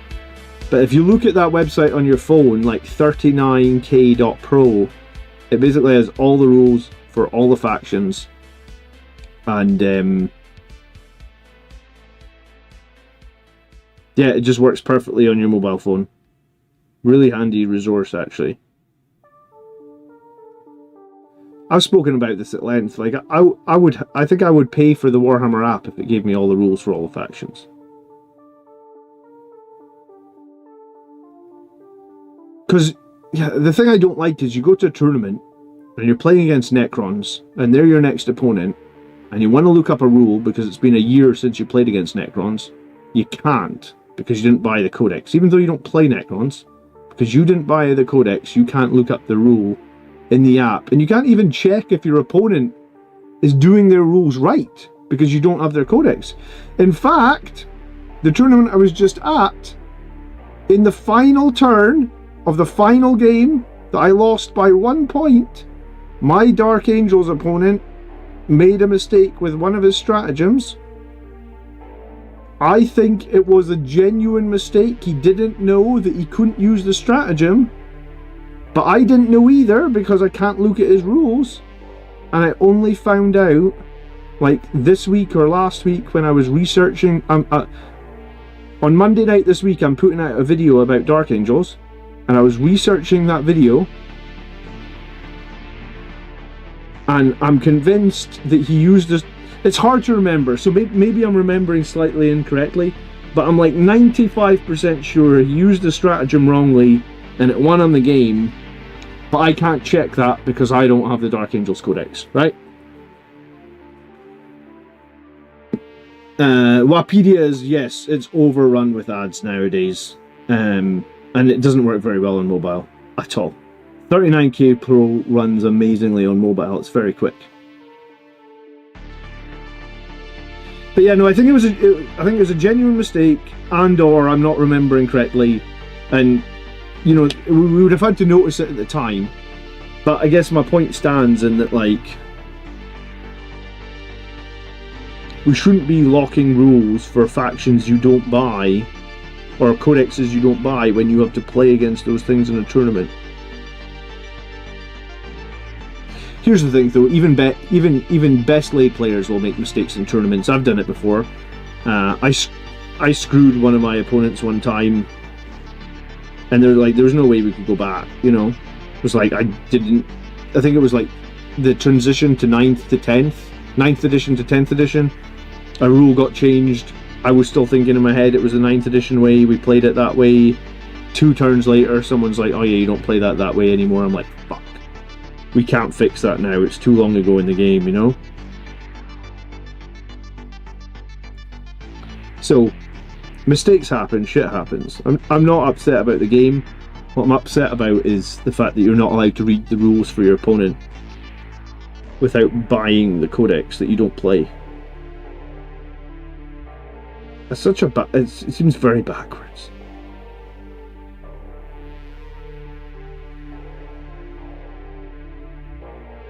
It'd be like playing soccer, right? You're gonna go play soccer and you don't know what players are in the other team.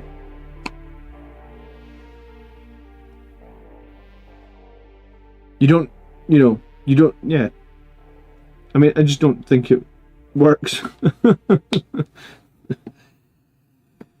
I was going to say, it's a ranty stream tonight, apparently.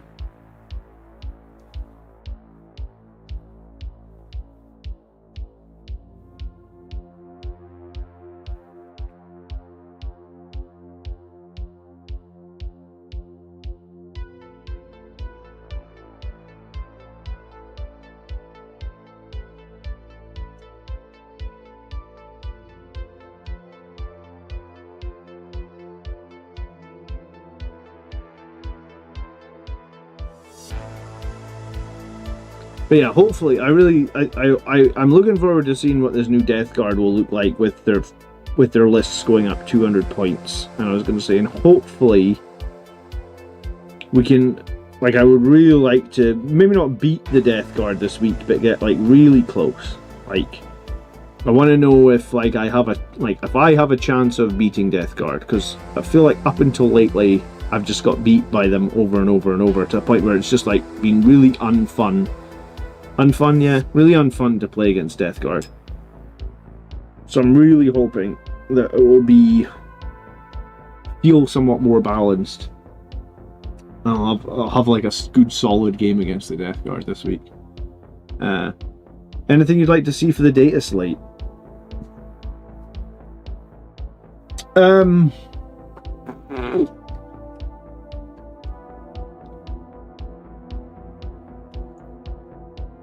I feel like I've given up asking for Lost Brethren or Angelic Host to get any changes.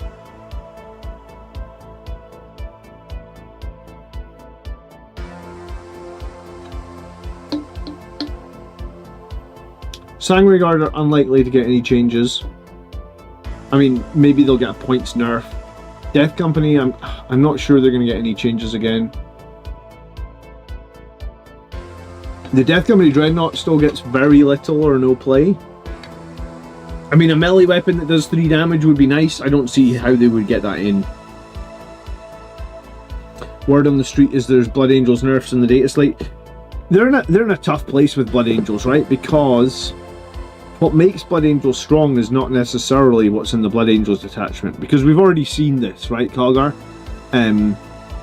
When they nerf the Blood Angel stuff, everybody, all the Blood Angels players, they start running 18 Blade Guard and they start running 25 Jump Intercessors, and that wins tournaments just as easily, potentially even more easily than the Blood Angel stuff, right? And this is what happened before, right? Like they nerfed. So if we go back to when Death Company were a little bit more expensive, and when Sangre Guard were a little bit more expensive, Blood Angels are actually still doing fine. Because a bunch of people just go, oh, well, fuck it, we'll just play 18 Blade Guard and 25 Jump Intercessors. And 18 Blade Guard and 25 Jump Intercessors is only like, I want to say 800 points, maybe slightly more. Yeah, like 890 points, I think is the right number there. And that's a crazy strong amount of damage in Liberator Assault Group. If you've got 18 Blade Guard, because I mean Blade Guard are just like Sanguinary Guard on foot, really. And at 160 points, they are very good in. We see a few people win tournaments like with that, or so I think they've got more balance to do on the Blood Angels. Honestly, like this edition for Blood Angels seems like it's been a bit of a disaster, right? Like the Sanguinary Guard were horrifically overcosted. The Death Company have been such a mess, and we also had the Oath, the Bloodless Angels doing well. It just definitely feels like this edition hasn't worked out probably how GW would have wanted it to work out in terms of Blood Angels balance.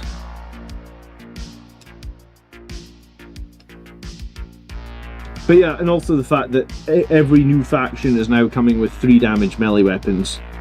And my goodness, do we feel like we could really use some of those, don't we? Evening, Helen Phoenix, how are you? You are allowed to be late. How's the little one? As I say, that'll probably just... You'll be here late because that's you just getting your kid to bed at 10 o'clock.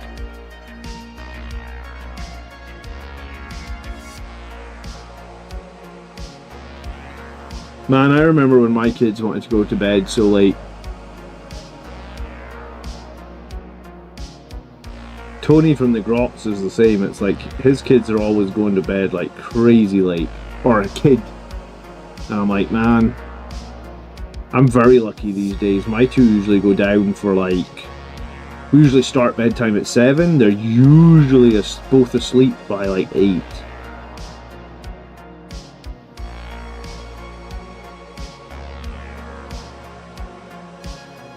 Yeah, I don't know many people that have done the Golden Scepters. Well, I think they're dope, man.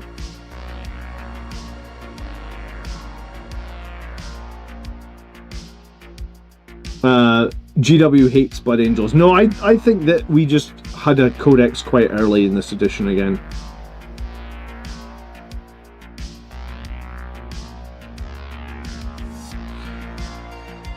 Getting your codex early in the edition is like a blessing and a curse, right? Like it's a blessing that you're not just left with the index crap.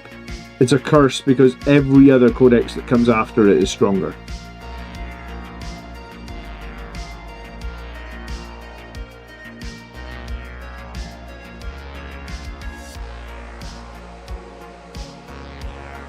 See you, Tom. Thanks for hanging out.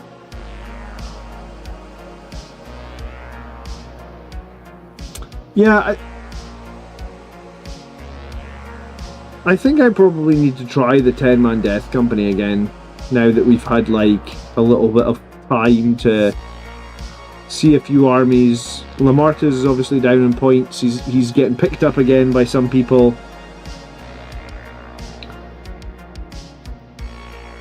I really do think it's just a case of like our codex came out at a time where like things were doing 2 damage in melee, and now a year on, everything's doing 3 damage in melee, right? Like the 3 wounds on a Sanguinary Guard, I feel like rarely feels all that impactful. But I remember asking a bunch of times, I was like, could we get Sanguinary Guard to have 3 wounds? I feel like that's what we need to fix them, you know? And by the time we actually got that, the whole meta had moved on where like everything feels like it's doing 3 damage. So it didn't actually feel all that impactful. Every time I get salty about my Blood Angels, look at my 20,000 points of NIDs. Are NIDs that bad right now?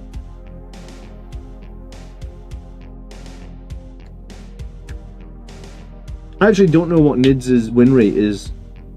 Surely they've got 1 competitive detachment.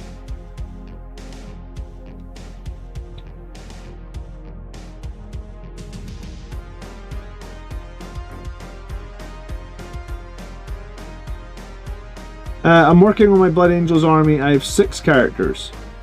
After watching your video on lag, I feel like I should remove my Sanguinary Priest. Here's the thing, you can make lag work with barely any characters. Lag is not a detachment that needs characters. Right?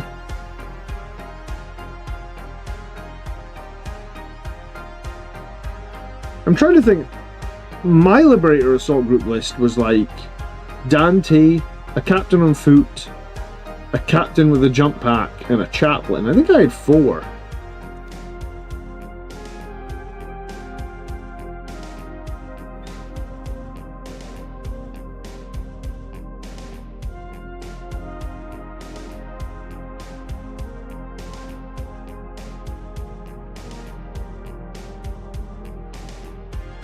I mean, I think in Liberator Assault Group you can have anything from like 4 to 8 characters. Is a Sanguinary Priest okay to field? Yeah, I mean, it's fine. Is it the strongest? Probably not. Is a Librarian and Terminator Army okay to field? Yeah, I think again he's fine. Is it the strongest? Probably not. But you just... And here's the thing, just because you see a list online that's done well with 8 characters doesn't necessarily mean you have to have 8 characters. I guess what you have to have is a list that you can play and synergizes with your playstyle. Like, that's more important than matching the number of characters that some dude online has.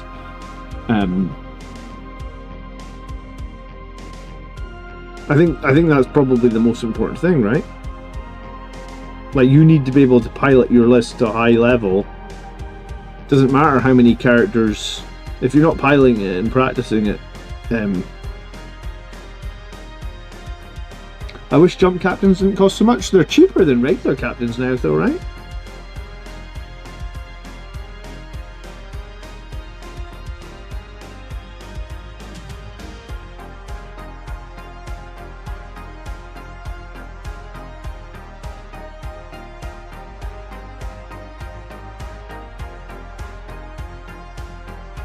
Man, my eyes, trying to paint all those little bits of red into those slits there. Struggling to focus on that a little bit. It's been a long day. I stayed up too late last night.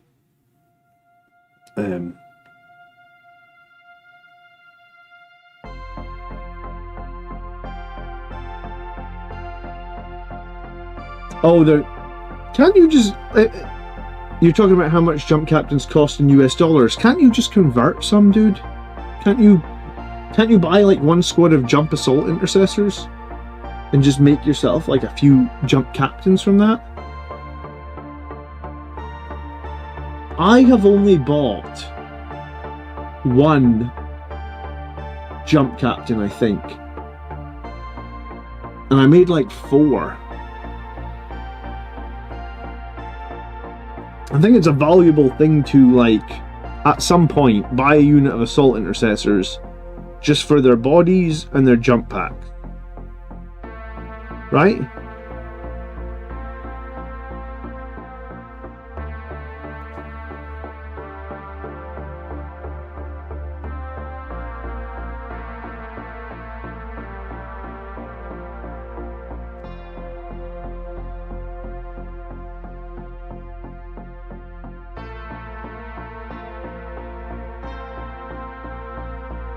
I've made captains rather than buy them. Yeah, I think that would be the general consensus, is like, make captains rather than buy them. I mean, if you bought a box of jump intercessors, you bought some 40mm basics bases, and you bought like an upgrade sprue, I feel like you could get on just as well. There's no relic hammer inside the captain box? Is there not? I didn't even... The captain box probably comes with a power fist and a power sword only, right?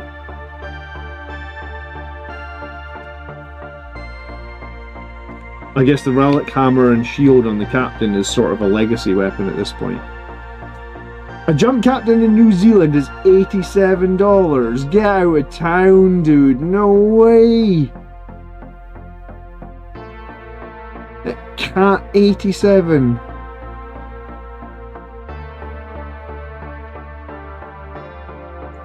Augur says, I saw your video on how to start the Blood Angels box in 2024. Is that the Death Company box that came out, or is that... I mean, at this point you could probably buy the Combat Patrol. I did a recent video I did a recent video on... What was the recent video? I did a recent video on 1,000 points. The best 1,000 points to start Blood Angels. So that one would be worth checking out if you're thinking of starting now. In that it's not 2024 anymore, I guess.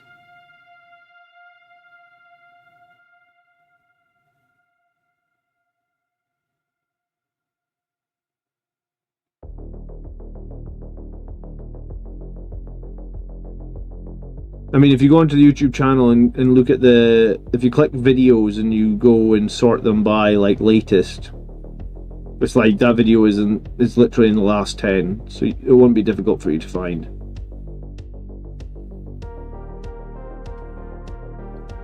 Good evening, Go For It Painting. How are you, buddy?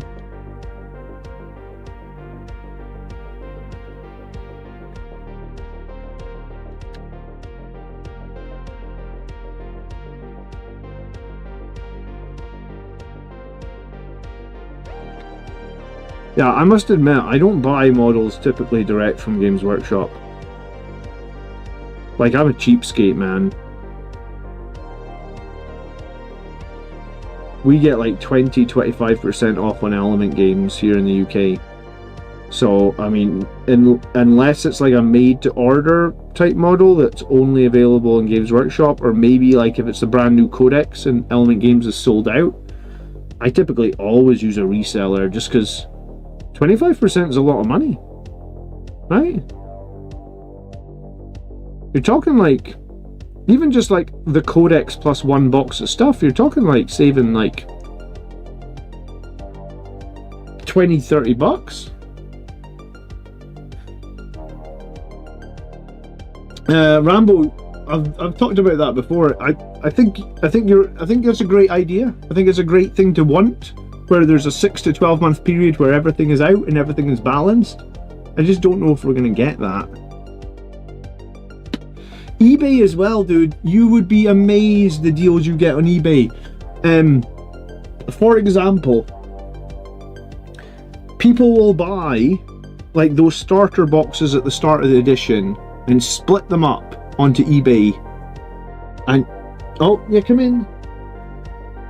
Come in. How was your movie night? So you know all about Harry Potter now then? Yes, I watched the first one. You watched the first one? Oh. The mirror is really... So tell me, what did Harry do? Did he do any magic?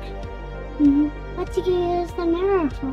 Oh, and look at my models through the little magnifying glass so you can see them easier. Tell me, did he go to Hogwarts? Uh-huh. And does he have any friends at Hogwarts? No. What's his friends' names? I bet he doesn't have any girlfriends, does he? Yes. He does? What's his girlfriend's name?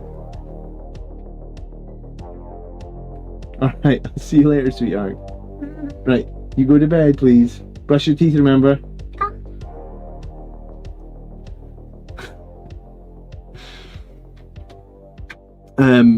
Yeah, eBay, honestly. People buy those starter boxes, they split them up, and then they sell them at like... Sometimes, like I got 5... What was it? 5 You know the sprue that makes the infiltrators, it also makes incursors. So I think I got 5 of those for £14, and I think... Or was it 10? Maybe it was 10 I got for £14 because I felt like it was less than half price. Maybe it was 10 infiltrators for £14, and I think on Games Workshop website they were 35.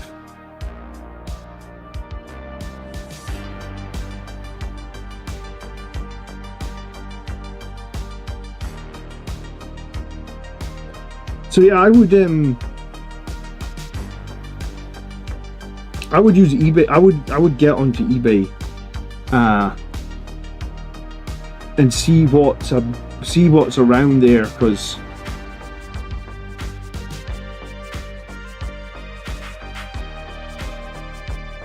people buy stuff, it goes into their pile of shame, and then like a year later they're trying to sell it. I'm in fact trying to sell the whole Eldar army. I got like 5,500 points of Eldar I'm trying to sell. And like 5,500 points of Eldar is probably like £1,000. It's fully painted, and I'm probably gonna take an offer that's like half. Like if someone said they would buy my Eldar for $500, I would get rid of it tomorrow, just because it would be easy to get rid of, right? So that's like half the cost of the models, and it's fully painted.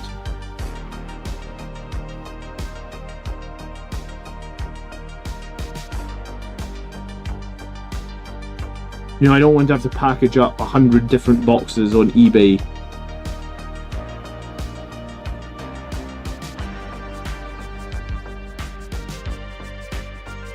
So yeah, I would definitely, like, I check eBay every week for, like, if my kids need stuff, I'm always on eBay, so you can find some insane deals.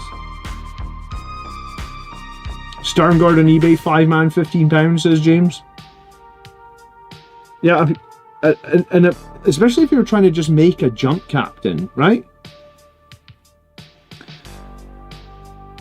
Like, you really need to just find someone that's selling like a couple of jump intercessors. You don't even need 5. But if you can find someone that's got like 2 jump intercessors left over, you probably just buy those for a £5 or a £10, and then without very much work at all, you could make like 2 jump captains. Save yourself $50. I'm all for that. But like like I said, I'm a tight ass. I'm so tight that I don't even buy milk for my coffee. I just drink it black, man.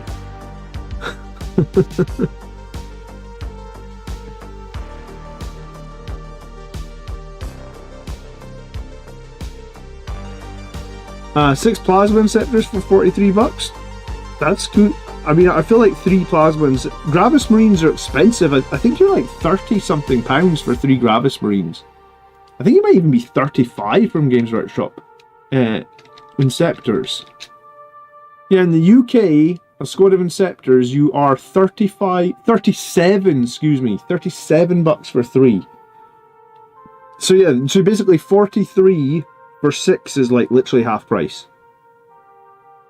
So yeah, eBay is a huge,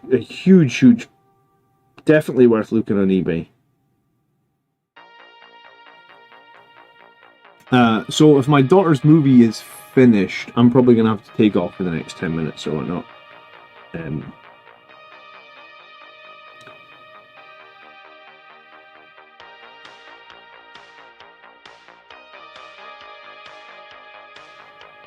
So if you've got any burning Blood Angels questions that you want to ask tonight, then now is the time to start putting them in chat. If not, well, every Sunday night we do our live army list show where we review community lists submitted by you lovely people, the community.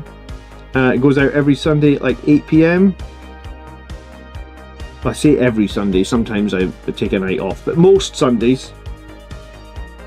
So 8 p.m. tomorrow night we'll be live for just over an hour, maybe an hour 15, an hour and a half, something like that, looking at community submitted army lists.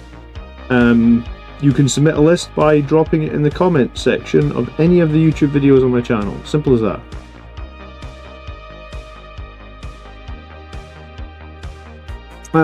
So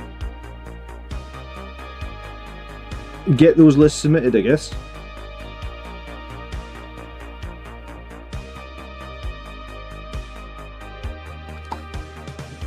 Well, I made a bit of progress tonight with these guys.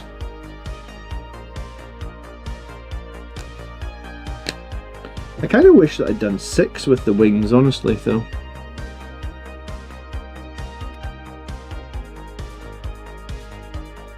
Or I kind of wish I'd done 6 plasma inceptors. I've got 3 more inceptors, but they're bolters. I'm just proxying my bolter ones as plasmas for my tournament list, though. Because I'm good like that, I just proxy things.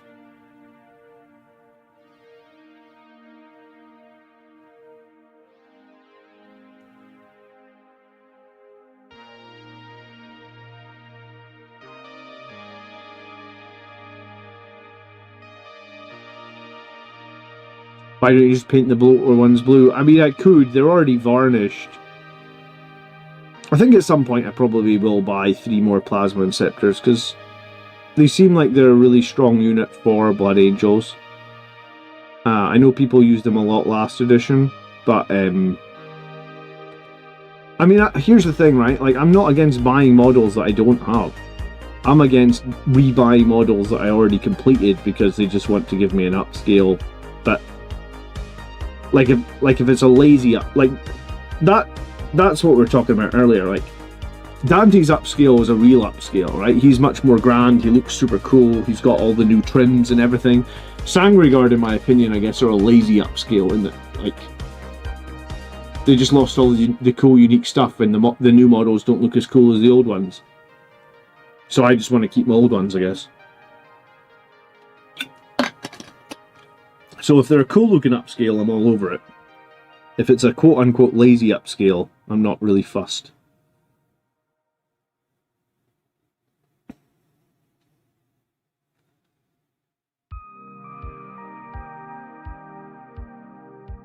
Yeah, I literally... I'll show you what I did.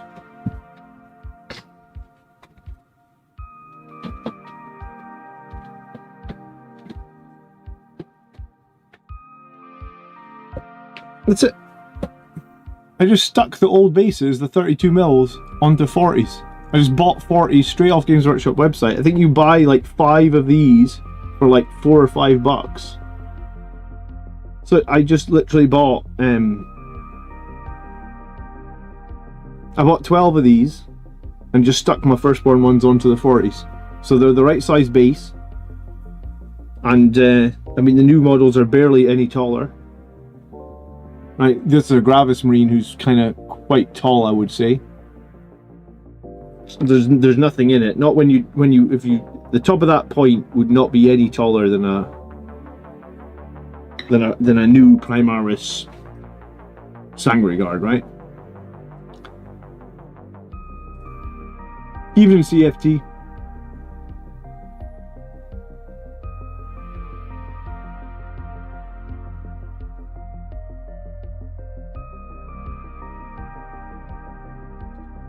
But yeah, I think that will be me for tonight.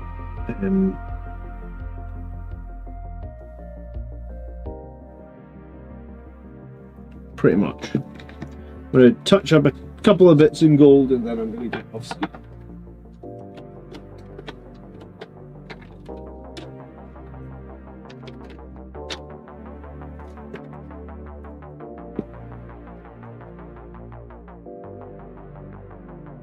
But yeah, I really haven't had any problems taking the old models to any tournaments. No one has said anything. The only problem I had was one tournament didn't want me to take a Horus Heresy Vindicator tank, right? And I said to them, are you sure? Because if I take the Space Marine Vindicator tank I have, it will be smaller because I have the old metal Vindicator tank. So the Horus Heresy tank I have is actually bigger than the metal Vindicator tank that I own. And they were like, no, we would prefer you took the right model. And I was like, sure, you want me to take the old metal Vindicator tank? I will take that old tiny little Vindicator tank. And I did.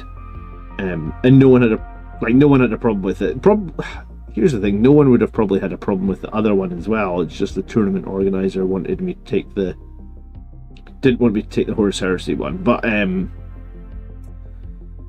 yeah, I think in general, most people are quite liberal when it comes to using the Firstborn stuff. Everybody understands that people have real lives and time constraints are a thing, and swapping all your models from Firstborn to Primaris overnight is not really feasible for most people.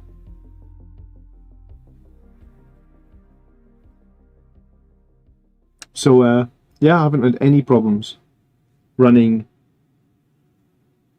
Firstborn stuff at all. I mean, I probably keep planning on running Firstborn stuff, right? It's not something I'm planning on changing.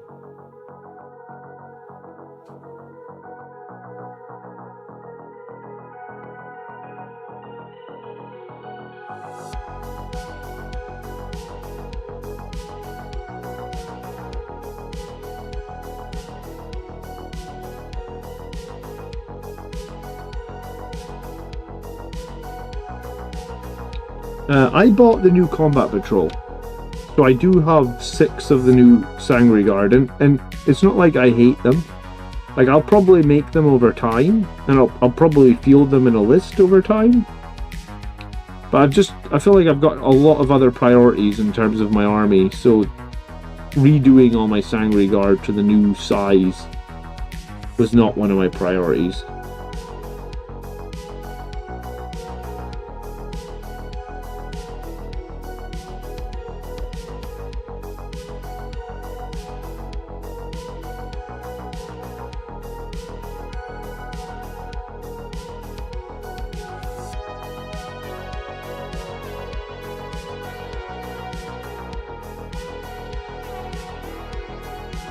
Does it make a difference if the model is the right base and the right height? No, it makes no difference. You are right. So I think that's why most people don't care, right? And I think Mike even said that he went to an official tournament, like at the Warhammer World store, and he was using a bunch of Firstborn models to proxy as Primaris models, and he said even at the official Warhammer World, nobody cared. So I think it's just like the upscaling of the new models is almost totally optional. If you don't want to do it, you just don't have to do it, right?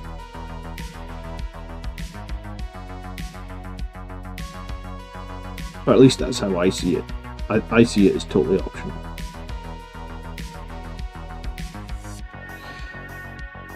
So I think when my daughter was in the room, somebody subscribed. Thank you so much for subscribing. I did miss that. I appreciate it. She was watching the first Harry Potter movie. So,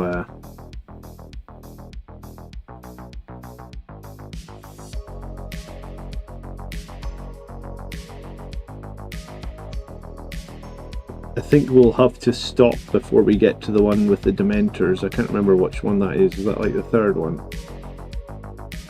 She'll get to watch the second one and then we'll have to put it on hold for a little while.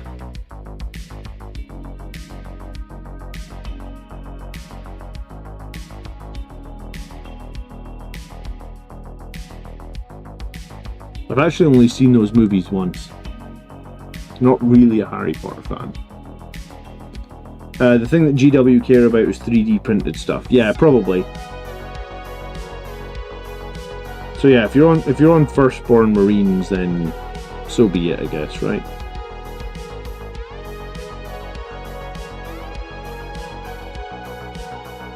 There's no GW tournaments in New Zealand. Let's go. There you go. To be fair, there's no real GW tournaments here in Scotland either, so I think I'm good, you know? We are officially north of the wall in Scotland. Wildling country, as they call it. Oh, I got red paint on his grey wing, god damn it. It was always going to happen, it'll need a touch-up. Alright, I am going to take off, guys. Thank you so much for watching tonight. It's been nice hanging out. I always appreciate it. It really makes the stream much more interesting when there's lots of people in chatting. So tomorrow night, 8 PM for the Armulus show. Wednesday night, Death Guard Battle Report, hopefully live. And then Monday night, I think, video about Dark Angels and why I think they are super strong. And why I got beat by them at the tournament. Antonio, thanks again for the 20 gifted tonight. That's crazy. I do really appreciate it. Thanks to everybody else that's been a member and subscribed and all that good stuff. Very, very appreciated. You guys all have a great evening. I'll see you tomorrow night, 8 PM. 07, as they say. Take care, guys. Good night.